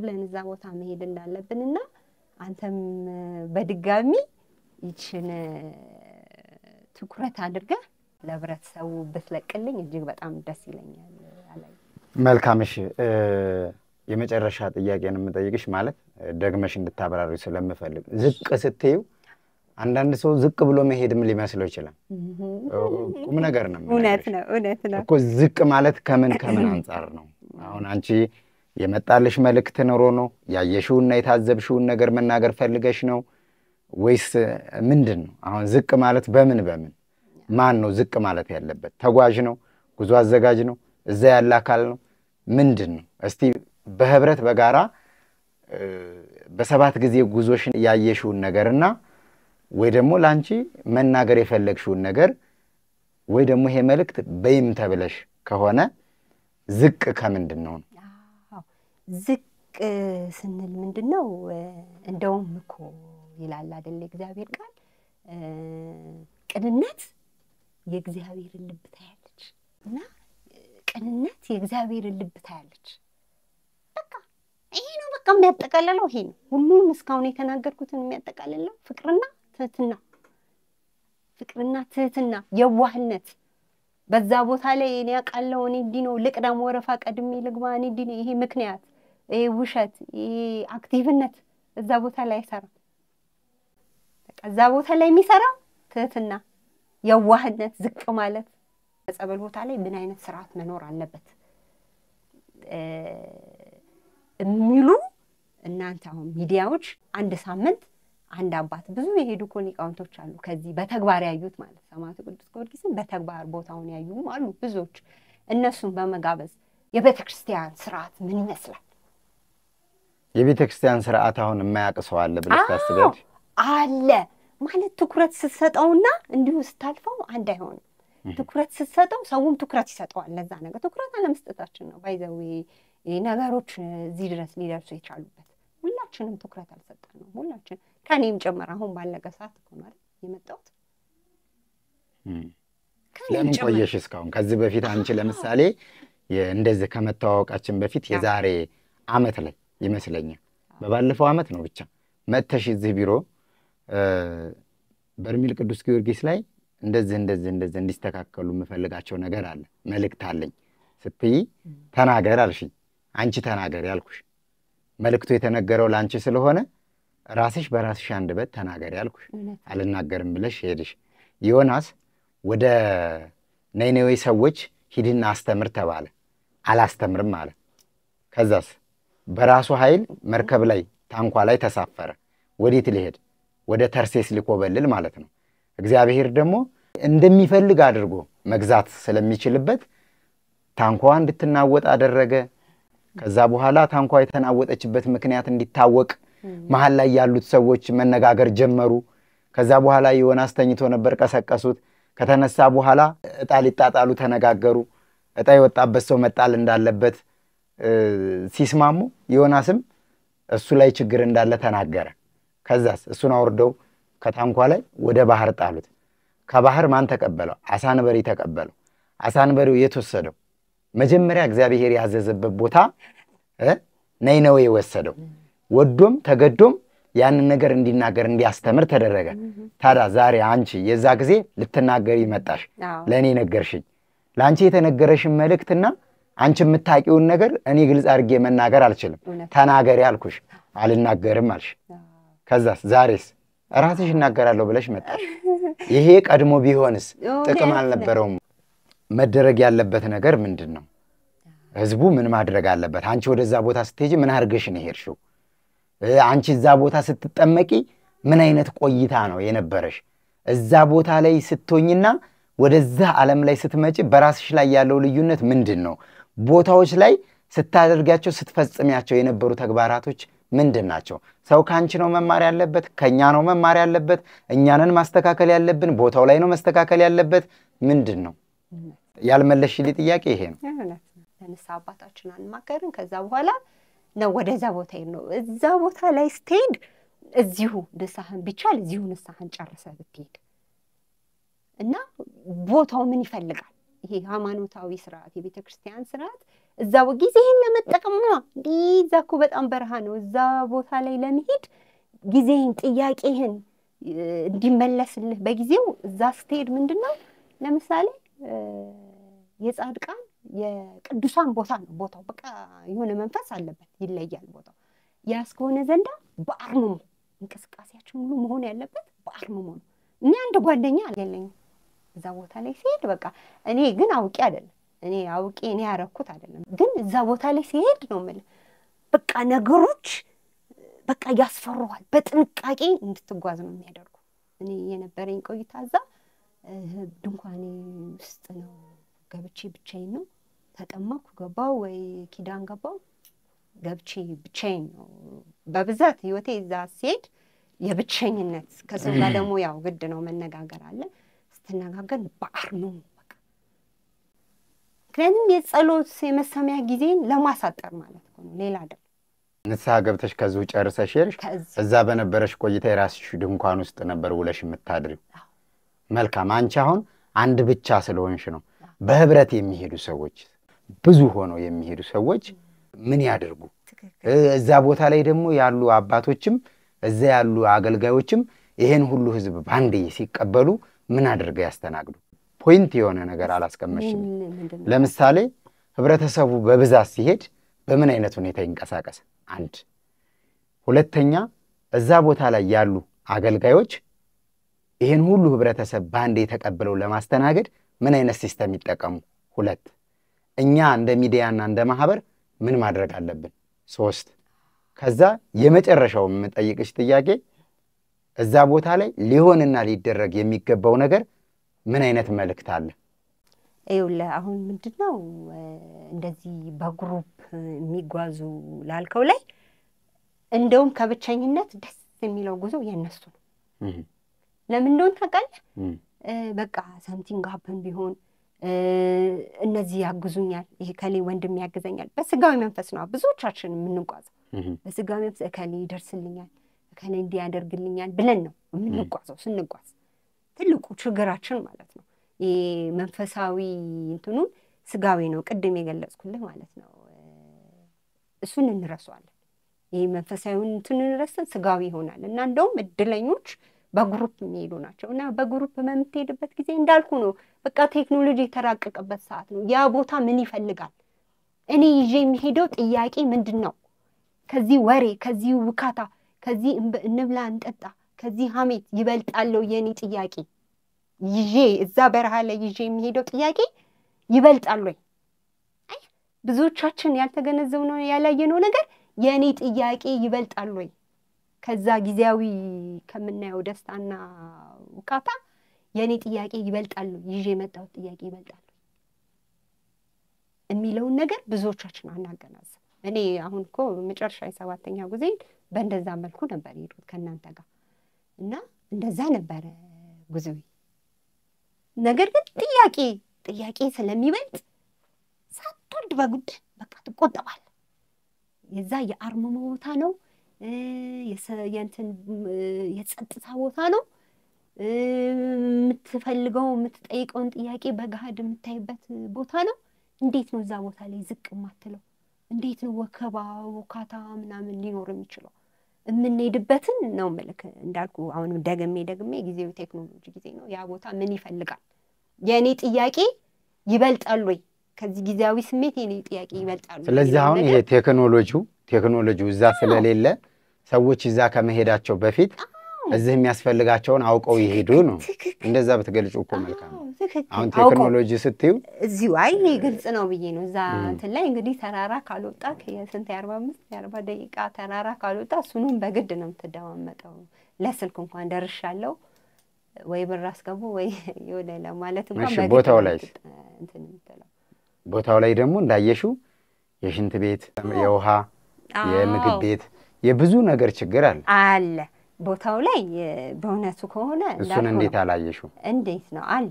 በጣም እንዳልኩ ዘርፈ ብዙ ችግር ብዬ ገልጬ እላለሁ ቅድምና ዘርፈ ብዙ ችግር አለ እዛ ቦታ ላይ እና ይሄ ችግር ኦልሬዲ እየተሄደበትም ነው፣ ሊቀረፍ እየተሄደበትም ነው። እኔ እንኳን አሁን እናንተ ላይ ጥር ላይ ሲሄድ እኮ በጣም ብዙ ሽንት ቤቶች ሁሉ ተሰርተዋል። በፊት ከምናውቀው ከ3 ወር ከ6 ወር በፊት ከማውቀው ቦታ የበለጠ በጣም ብዙ ነገሮች ተስፋፍተዋል። የንጽህናው የደጁ ንጽህና፣ የሽንት ቤት መስፋፋት፣ ውሃ በቦኖ በሮቶ እየተደረገ አንዳንድ እንደው በረከቱን ያደላቸው እህቶች ያንን ሮቶ በመሙላት በሃይላንድ ውሃ በማቅረብ ጫማ አርገህ ቀይረህ የምትገባው ለሽንት ቤት በማዘጋጀት እነዚህ የበኩላቸውን በጣም ጥረት አለ። የበለጠ ቤተክርስቲያኑ ጎን ለጎን በመሆን እነዚህ አሁን በምዕመናን ጸበልተኛ ዛ ረጅም ጊዜ የተቀመጡ በእነሱ ነው የሚደረገው እና አንዳንድ የሚጎላቸው የማቴሪያልም ችግር አለ። ይሄ በርቱ ማለት እኮ ራሱ ትልቅ እንትን ነው አይደለ? ትልቅ ኃይል ነው። እንደነዛ የቤተክርስቲያን አባቶች ያው እነሱም ቢዚ ናቸው እንዳልኩ በእርሻ የሚተዳደሩ ናቸው ብዙዎቹና ብዙዎቹ ጊዜ የላቸውም እና ከጎናቸው በመቆም እንደነዚህ ነገሮች ቢያግዟቸው የበለጠ መልካም ይሆናል ብዬ አስባለሁ። እሺ እኛስ መልካም እናንተ ደግሞ ማህበራት ማለት ነው እንደው ቢስተካከል ከናንተ ብዬ የምለው መልእክት ምንድነው? ቢቻል ይሄ በፍላየር መልክ ማለት ነው ስለዛ ቦታ ጥንቃቄ ይሄ የነፍስ ጉዳይን በተመለከተ ቅድም አንደር ላይ የሚደረግ ያልኩበት ማለት ነው የነፍስ ጥንቃቄዎችን የቦታውን ክብር ትህትናን መከባበርን እሱን የሚገልጽ ነው ፍላየር ነገር ቢኖርና ይሄ አዳራሽ ከጠዋት ተነስተን ካደርንበት አዳራሽ ከባህር ዳር ቤተክርስቲያን አድረን እዛ ማታ ላይ ጉባኤ አለ በብዛት ቢጠቀሙበት ብዬ እኔ የማስበው ምንድነው እዛ ላይ በቃ ቦታው ላይ ሄደን ምን እንዴት ነው በረከቱን ማግኘት የምንችለው እንዴት ነው በምን አይነት መንገድ ብንጓዝ ነው እዛ ቦታ ላይ በረከቱን ማግኘት የምንችለው የሚል ሰፊ ርዕስ ተሰጥቶት ምክንያቱም ሰው በጉጉት ነው በቃ የሚያዳምጠው በጣም ኮንሽስ ሆኖ ነው እዛ አዳራሽ ላይ ድካም የሚባል የለው በጉጉት ነው በቃ እዛ ቦታ ላይ ለመሄድ እዚህ ጋር ያለውን ነገር እነዛ ፍላየሮቹን በደንብ አድምቶ ደግሞ እዚህ ጋር ማለት ነው መምህሩ በደንብ አድምቶ ሰው ልብ ውስጥ በቃ እንዲገባ በደንብ አድምቶ እንትኑ መምህሩ በቂ እንትን ትኩረት እንዲሰጠው ማድረግ። ሌላው ደግሞ ምንድነው እንደዚህ ምስክርነት እና እንደዚህ የዛን ቦታ ገብረ ታምራትን ከመናገር ውጪ አንዳንድ አባቶችን በመሃል ስለ ስርዓተ ቤተክርስቲያን እናውቃለን እኮ ስርዓተ ቤተክርስቲያንማ ሁሌ ይነገራል። ሱሪ አትልበስ ተብሎ በቤተክርስቲያን አይሰበክም ለሴት ልጅ ጸጉር ዊግ አትቀጠሉ ጥፍር አትቀጠሉ አይን አትቀደቡ ከንፈር አትቀቡ ብላ ቤተክርስቲያን አታስተምርም። ይሄ እኮ የቤተክርስቲያን ስርዓት ነው። ታዲያ ለምንድን ነው የምናደርገው? እንዳጠቃላይ ሴትም ይሁን ወንድም ይሁን ትውልዱ በአጠቃላይ ከኔ ጀምሮ አታድርግ የተባለውን ነገር ማድረግ ስለሚያስደስተን እንጂ ቤተክርስቲያን ከመናገር ወደ ኋላ ያለችበት ጊዜ የለም። እውነት ነው። ስለዚህ አሁን አንቺ የምትዩ ነገር ለምሳሌ አለ በባነር የተጻፈ አዳራሻችን ውስጥም አለ። አዳራሻችን ውስጥ እዛው በርሜል ጊዮርጊስ እሺ ሰው ያንን ማንበብ ይችላል። ከምናድርባቸውም ከምናርፍባቸውም ቦታዎች ላይ ራሳችን በአዳራሽ ባውደ ምሕረት መመሪያ እንሰጣለን። በእኛም በሌሎችም ማህበራት ይሄ ይደረጋል ይተገበራል እርግጠኛ ነኝ። ትክክል። በሶስተኛ ደረጃ ደግሞ ቢሮ ትኬት የምንቆርጥበት ቦታ በቢሮ ግድግዳ ላይ አለ።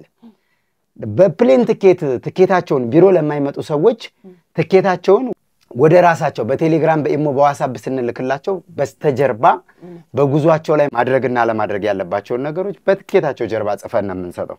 ስለዚህ አሁን ያልተነገረው ነገር የቱ ነው? በጣም ጥሩ ጥያቄ ነው። ምንድነው መሰለህ አላየ ይሄንን ጥያቄ ያነሳብንበት ዋናው ምክንያት ተጠያቂ ባንድም በሌላም ተጠያቂ ስለሆነ ማህበራት ማለት ነው ተጠያቂ ስለሆነ እንዴ ሰው እኮ አስሬ ነግረው እኮ ላይገባው ይችላል። አስሬ ነግረው አንተ እኮ የተለጠፈ ነው የምትለው የተለጠፈውን ደጋግሞ ማለት ነው በቃ ጥያቄ ስለምን ጠየቅ ሁላችንም ተጠያቂ ስለሆነ ከዛ ተጠያቂነት ግን ለመዳን ሁላችንም የበኩላችንን ጥረት እዛ ቦታ ላይ ለመሄድና ከሄድንም በኋላ በጣም በቃ የበኩላችንን ጥረት በደንብ ማድረግ አለብን። በተሻለ ሁኔታ አታረቡ ማለት አይደለም እንዳልከውና በተሻለ ሁኔታ ከተጠያቂነት ለመዳን በተሻለ ሁኔታ እዚህ በተከታታይ ለዛ ሳይሆን አንድ ቀን ትምህርት የሚሰጡ ስለ ቤተክርስቲያን ስርዓት ትምህርት ታወቃል። ነገር ግን እንደዚህ ትኩረት ተሰጥቶት በርሜል ቅዱስ እዚሁ ፈራ እግዚአብሔሩን እዚሁ ይዛው ትሄዳለህ። ገባ? ይሄ በፍላየር ይሄ በባነር እዛ የመለጠፉ ሳይሆን ፍርሃትን መንቀጥቀጥን ስለ ቦታው ያለህን ክብር እዚሁ ታምራው ትሄዳለህ። ገና ተጓዥ ሳትጓዝ በፊት እዚሁ ፍርሃትን የዛን ቦታ ስሜት በመጠኑም ቢሆን አውቀው ትሄዳለህ። እነዚህ አባቶችን ጋብዘን የጸበሉ ስርዓት ምንድነው? የጸበል ስነ ስርዓት ምንድነው? ቤተክርስቲያን የምታስተምረው አሁን እዛ ያልሄደ አባት እዛ አምጥቼ እኔ ብጋብዘው ስለ በርሜል ቅዱስ ጊዮርጊስ ምን አድርጎ ሊያስረዳ ይችላል? እኔም ቅድም ብያለሁ። በተለይ ብዙ አሉ የማስተማር ተሰጥኦ ያላቸው በጣም የሚደንቁ አባቶች አይቻሉ። በጣም ፍጹም ትህትና ያላቸው አባቶች እንደ እነሱ አይነት እዛ ቦታ ላይ እነሱ በተለይ እነሱ በመጋበዝ ማለት ነው። እነሱን በመጋበዝ ቤተክርስቲያን ትምህርት ስለ ቤተክርስቲያን ስርዓተ ትምህርት ስለ ጸበል ስንጠመቅ እንዴት ነው መሆን ያለበት የሚሉትን እነዚህንና መሰል በቃ ተያዥ ችግሮችን አሁን በጣም ችግሮችን እኮ ለይተናል። ችግሮችን ለይተናል። እኔ ባለኝ ትንሽ ያቅም ነው ይሄንን እኮ የጠቀስኩት። አሉ እንዳልከው የተጋበዙ ሰፊ ዕውቀት ያላቸው ሊቃውንቶች አሉ። እነሱ ደግሞ በራሳቸው እኔ ጠቀስኳት ሚጢጥ ይሆን እነሱ ደግሞ በሰፊው አንገል የሚያዩበታል። እኔ እንደዚህ እንደጠቀስኩት አይደለም። በትክክል እነዚህ አባቶች ይሄንን ያስተካክሉታል ብዬ ነው የማስበው። እግዚአብሔር መንፈስ ቅዱስም ያርበታል ብዬ ትምህርት ላይ የማስበው። ለምን ብዙዎቻችን ሳናስበው ለኃጢአን የመጣ ለጻድቃን ይተርፋል የሚባለው ብዙ ነገሮችን አይተንበታል። አንገታችን ብዙዎቻችን ደፍተናል። ስለዚህ አሁን ህብረተሰቡ እኔንም ጨምሮ ሳንወድ በግዳችን ጆሮአችንን ሰተን የምናዳምጥበት ሁኔታ ነው የሚኖረው ብዬ ነው በእርግጠኝነት የማስበው ማለት ነው። መልካምሽ እንግዲህ በራስሽ ፈቃደኝነት በራሴ ሚዲያ መተሽ ስለሞገትሽኝ ወይም ደግሞ ያው እንግዲህ ሙግታችን ክርክራችን ላንቺም ለኔም ጥቅም አይደለም፣ ለሁላችንም ጥቅም ነው፣ ለሁሉም ጥቅም ነው። ስለዚህ አንቺም ይሄን ሐሳብ ተቀብለህ ማራመድ ማትችል ከሆነ ይሄን ሐሳብ ያው በሌላ መንገድም ቢሆን በሌላ ሚዲያም ቢሆን ለተመልካቾችና ለአድማጮች መድረስ አለበት መታወቅ አለበት የሚለው ሐሳብ የመጀመሪያው ገንቢ ነው። እኔም ያንቺን ሐሳብ አለመቀበል አልፈለኩም፣ ግዴታዬ ነው። ለበርሜል ቅዱስ ጊዮርጊስ ከኛ የተሻለ ድምጽ ሊሆን የሚችል ሚዲያ አለ ብዬ አላምንም። ስለዚህ በዛ ልክ መልካሙንም መጥፎውንም በግል ፐርሰናልም በግል ያወራሽኝን ነገር ወስጃለሁ። በዚህ በሚዲያም ደግሞ አውጥተን የተወያየንባቸውን ነገሮች ወስጃለሁ። በዚህ ሐሳብ ላይ ብዙ ሰው ይወያይበታል፣ ይነጋገርበታል፣ ሐሳብ አስተያየት ኮሜንት ይሰጥበታል፣ ይጽፍበታል ብዬ አስባለሁ። በዚህ ልክ መተሽ ተገናኝተን እንድንነጋገር ያደረገ አምላካችን እግዚአብሔር ስሙ የተመሰገነ ይሁን። አሜን። አንቺንም በአድማጭ ተመልካቾች ስም አመሰግናለሁ። የቀረሽ ነገር አለ? አዎ፣ አጠር አድርገሽ ግለጪ። የቀረኝ ነገር ምንድነው? ምስጋና ነው። መጀመሪያ ይህን ሁሉ ላደረገ እዚህ ቦታ ላይ አስደናቂ የፈውስ ቦታ ላደረገ ለአምላካችን መጀመሪያ ክብር አሁንም በድጋሚ ይግባው። እግዚአብሔር ይመስገን። እግዚአብሔርን ማመስገን እወዳለሁ። በመቀጠል እመቤታችን አማላጃችንን እሷንም እንዲሁ ማመስገን እወዳለሁ። እጅግ አሰቃቂ መከራን ተቀብሎ ታላቅ ክብርና ጸጋ ላለው ለሰማዕቱ ለቅዱስ ጊዮርጊስ ምስጋናን ማቅረብ እፈልጋለሁ። ሌላው እዛ ላሉ አሳሪ ፈቺዎች ትጉሃን እዛ ቦታ ላሉ ትጉሃን አሳሪ ፈቺዎች እጅግ በጣም አድርጌ ላመሰግናቸው እወዳለሁ። በመቀጠል ኤልሻዳይ ሚዲያን እጅግ በጣም ፍጻሜህን እግዚአብሔር ያስተካክልልህ ያሳምርልህ ብዬ ምስጋናዬን አቀርባለሁ። እንዲሁም እዚህ ቦታ መጥቼ ይሄ ምስክርነት እንዳደርግ ከጎን ሆኖ ሲያበረታኝ የነበረውን ውድ ባለቤቴን በጣም አድርጌ አመሰግናለሁ። ስለ ሁሉም እግዚአብሔር ይስጥልኝ። አመሰግናለሁ። መልካምሽ እናመሰግናለን። ያው በድጋሚ በአውደ ምህረቱ በምህረቱ አደባባይ በሰማዕቱ በቅዱስ ጊዮርጊስ በበርሜል ጊዮርጊስ ደጅ ላይ እንገናኛለን ብዬ ተስፋ አደርጋለሁ። መልካም የተወደዳችሁና የተከበራችሁ አድማጭ ተመልካቾቻችን ዛሬ እንግዲህ ከወይዘሮ ቤተልሔም ጋር የነበረን ቆይታ ይሄን ይመስል ነበረ። እንግዲህ ከእህታችን ጋር ብዙ ጠጠር ያሉ ሐሳቦችን እያነሳን በግልም ያወራንባቸው ብዙ ነገሮች አሉ። እንግዲህ እናንተ ፊትም የቀረበውን ውይይት በዚህ መልኩ ስንነጋገርበት ቆይተናል። ሐሳቡ ረዘም ያለ ቢሆንም ጠቃሚና አስተማሪ እንደሚሆን ተስፋ አደርጋለሁ። በተለይ ደግሞ ከዚህ በኋላ ወደ በርሜል ቅዱስ ጊዮርጊስ ለመጓዝ ለምትፈልጉ ምእመናንና ምእመናት በሙሉ ቦታው ላይም ደርሳችሁ ለመጣችሁ ኦርቶዶክሳውያን በምን አይነት ህይወት መኖር እንዳለባችሁ እህታችን ከአንድ ጊዜ እስከ 7 ጊዜ የነበራትን የጉዞና ቦታው ላይ የነበራትን ቆይታ በደንብ አድርጋ ገልጻልናለች። እግዚአብሔር አምላክ እንደወደደና እንደፈቀደ በቀጣይ እንግዲህ በርሜል ቅዱስ ጊዮርጊስ የሚከፈትበትን ወቅትና ጊዜ መቼ እንደሆነ ከአባቶቻችን መመሪያ በመቀበል ያንን በሚዲያ ይፋ እናደርጋለን። ለጊዜው ግን ላልተወሰነ ጊዜ ያው ሀገረ ስብከቱ በሰጠው መግለጫና ደብዳቤ መሰረት ወደ በርሜል ቅዱስ ጊዮርጊስ በግልም በማህበርም ወደ ቦታው ለሚጓዙ ሰዎች ቦታው ላልተወሰነ ጊዜ አገልግሎት እንደማይሰጥ ተገልጿል ማለት ነው። በተለያየ ስልክ በመደወል በኮሜንት እንግዲህ የእናንተን ፍላጎት ወይም ደግሞ እናንተ የተሰማችሁን ስሜት ያው እየገለጻችሁልን ነው። ኮሜንቶቻችሁንም ቮይስ ሪከርዶቻችሁንም እንዲሁም ደግሞ በስልክ ደውላችሁ የምትሉንም እየሰማን ስለሆነ ያው በርሜል ቅዱስ ጊዮርጊስ መዘጋቱ አገልግሎት መቋረጡ ለእናንተ ላልሄዳችሁት ብቻ ሳይሆን ለእኛም ለምናዘጋጀውም ለመላው ኦርቶዶክስ ተዋህዶ ቤተክርስቲያን እምነት ተከታዮች በሙሉ በሚያሳዝን ሁኔታ ነው አገልግሎቱ የተቋረጠውና ወደፊት ደግሞ የጊዜ ጉዳይ እንጂ ወደ ቦታው እንሄዳለን። አገልግሎቱ ይጀምራል። አነሳስቶ ላስጀመረን አስጀምሮም ላስፈጸመን ለአምላካችን ለልዑል እግዚአብሔር ክብርና ምስጋና ይድረሰው። ወስብሐት ለእግዚአብሔር ወለወላዲቱ ድንግል ወለመስቀሉ ክቡር። ይቆየ።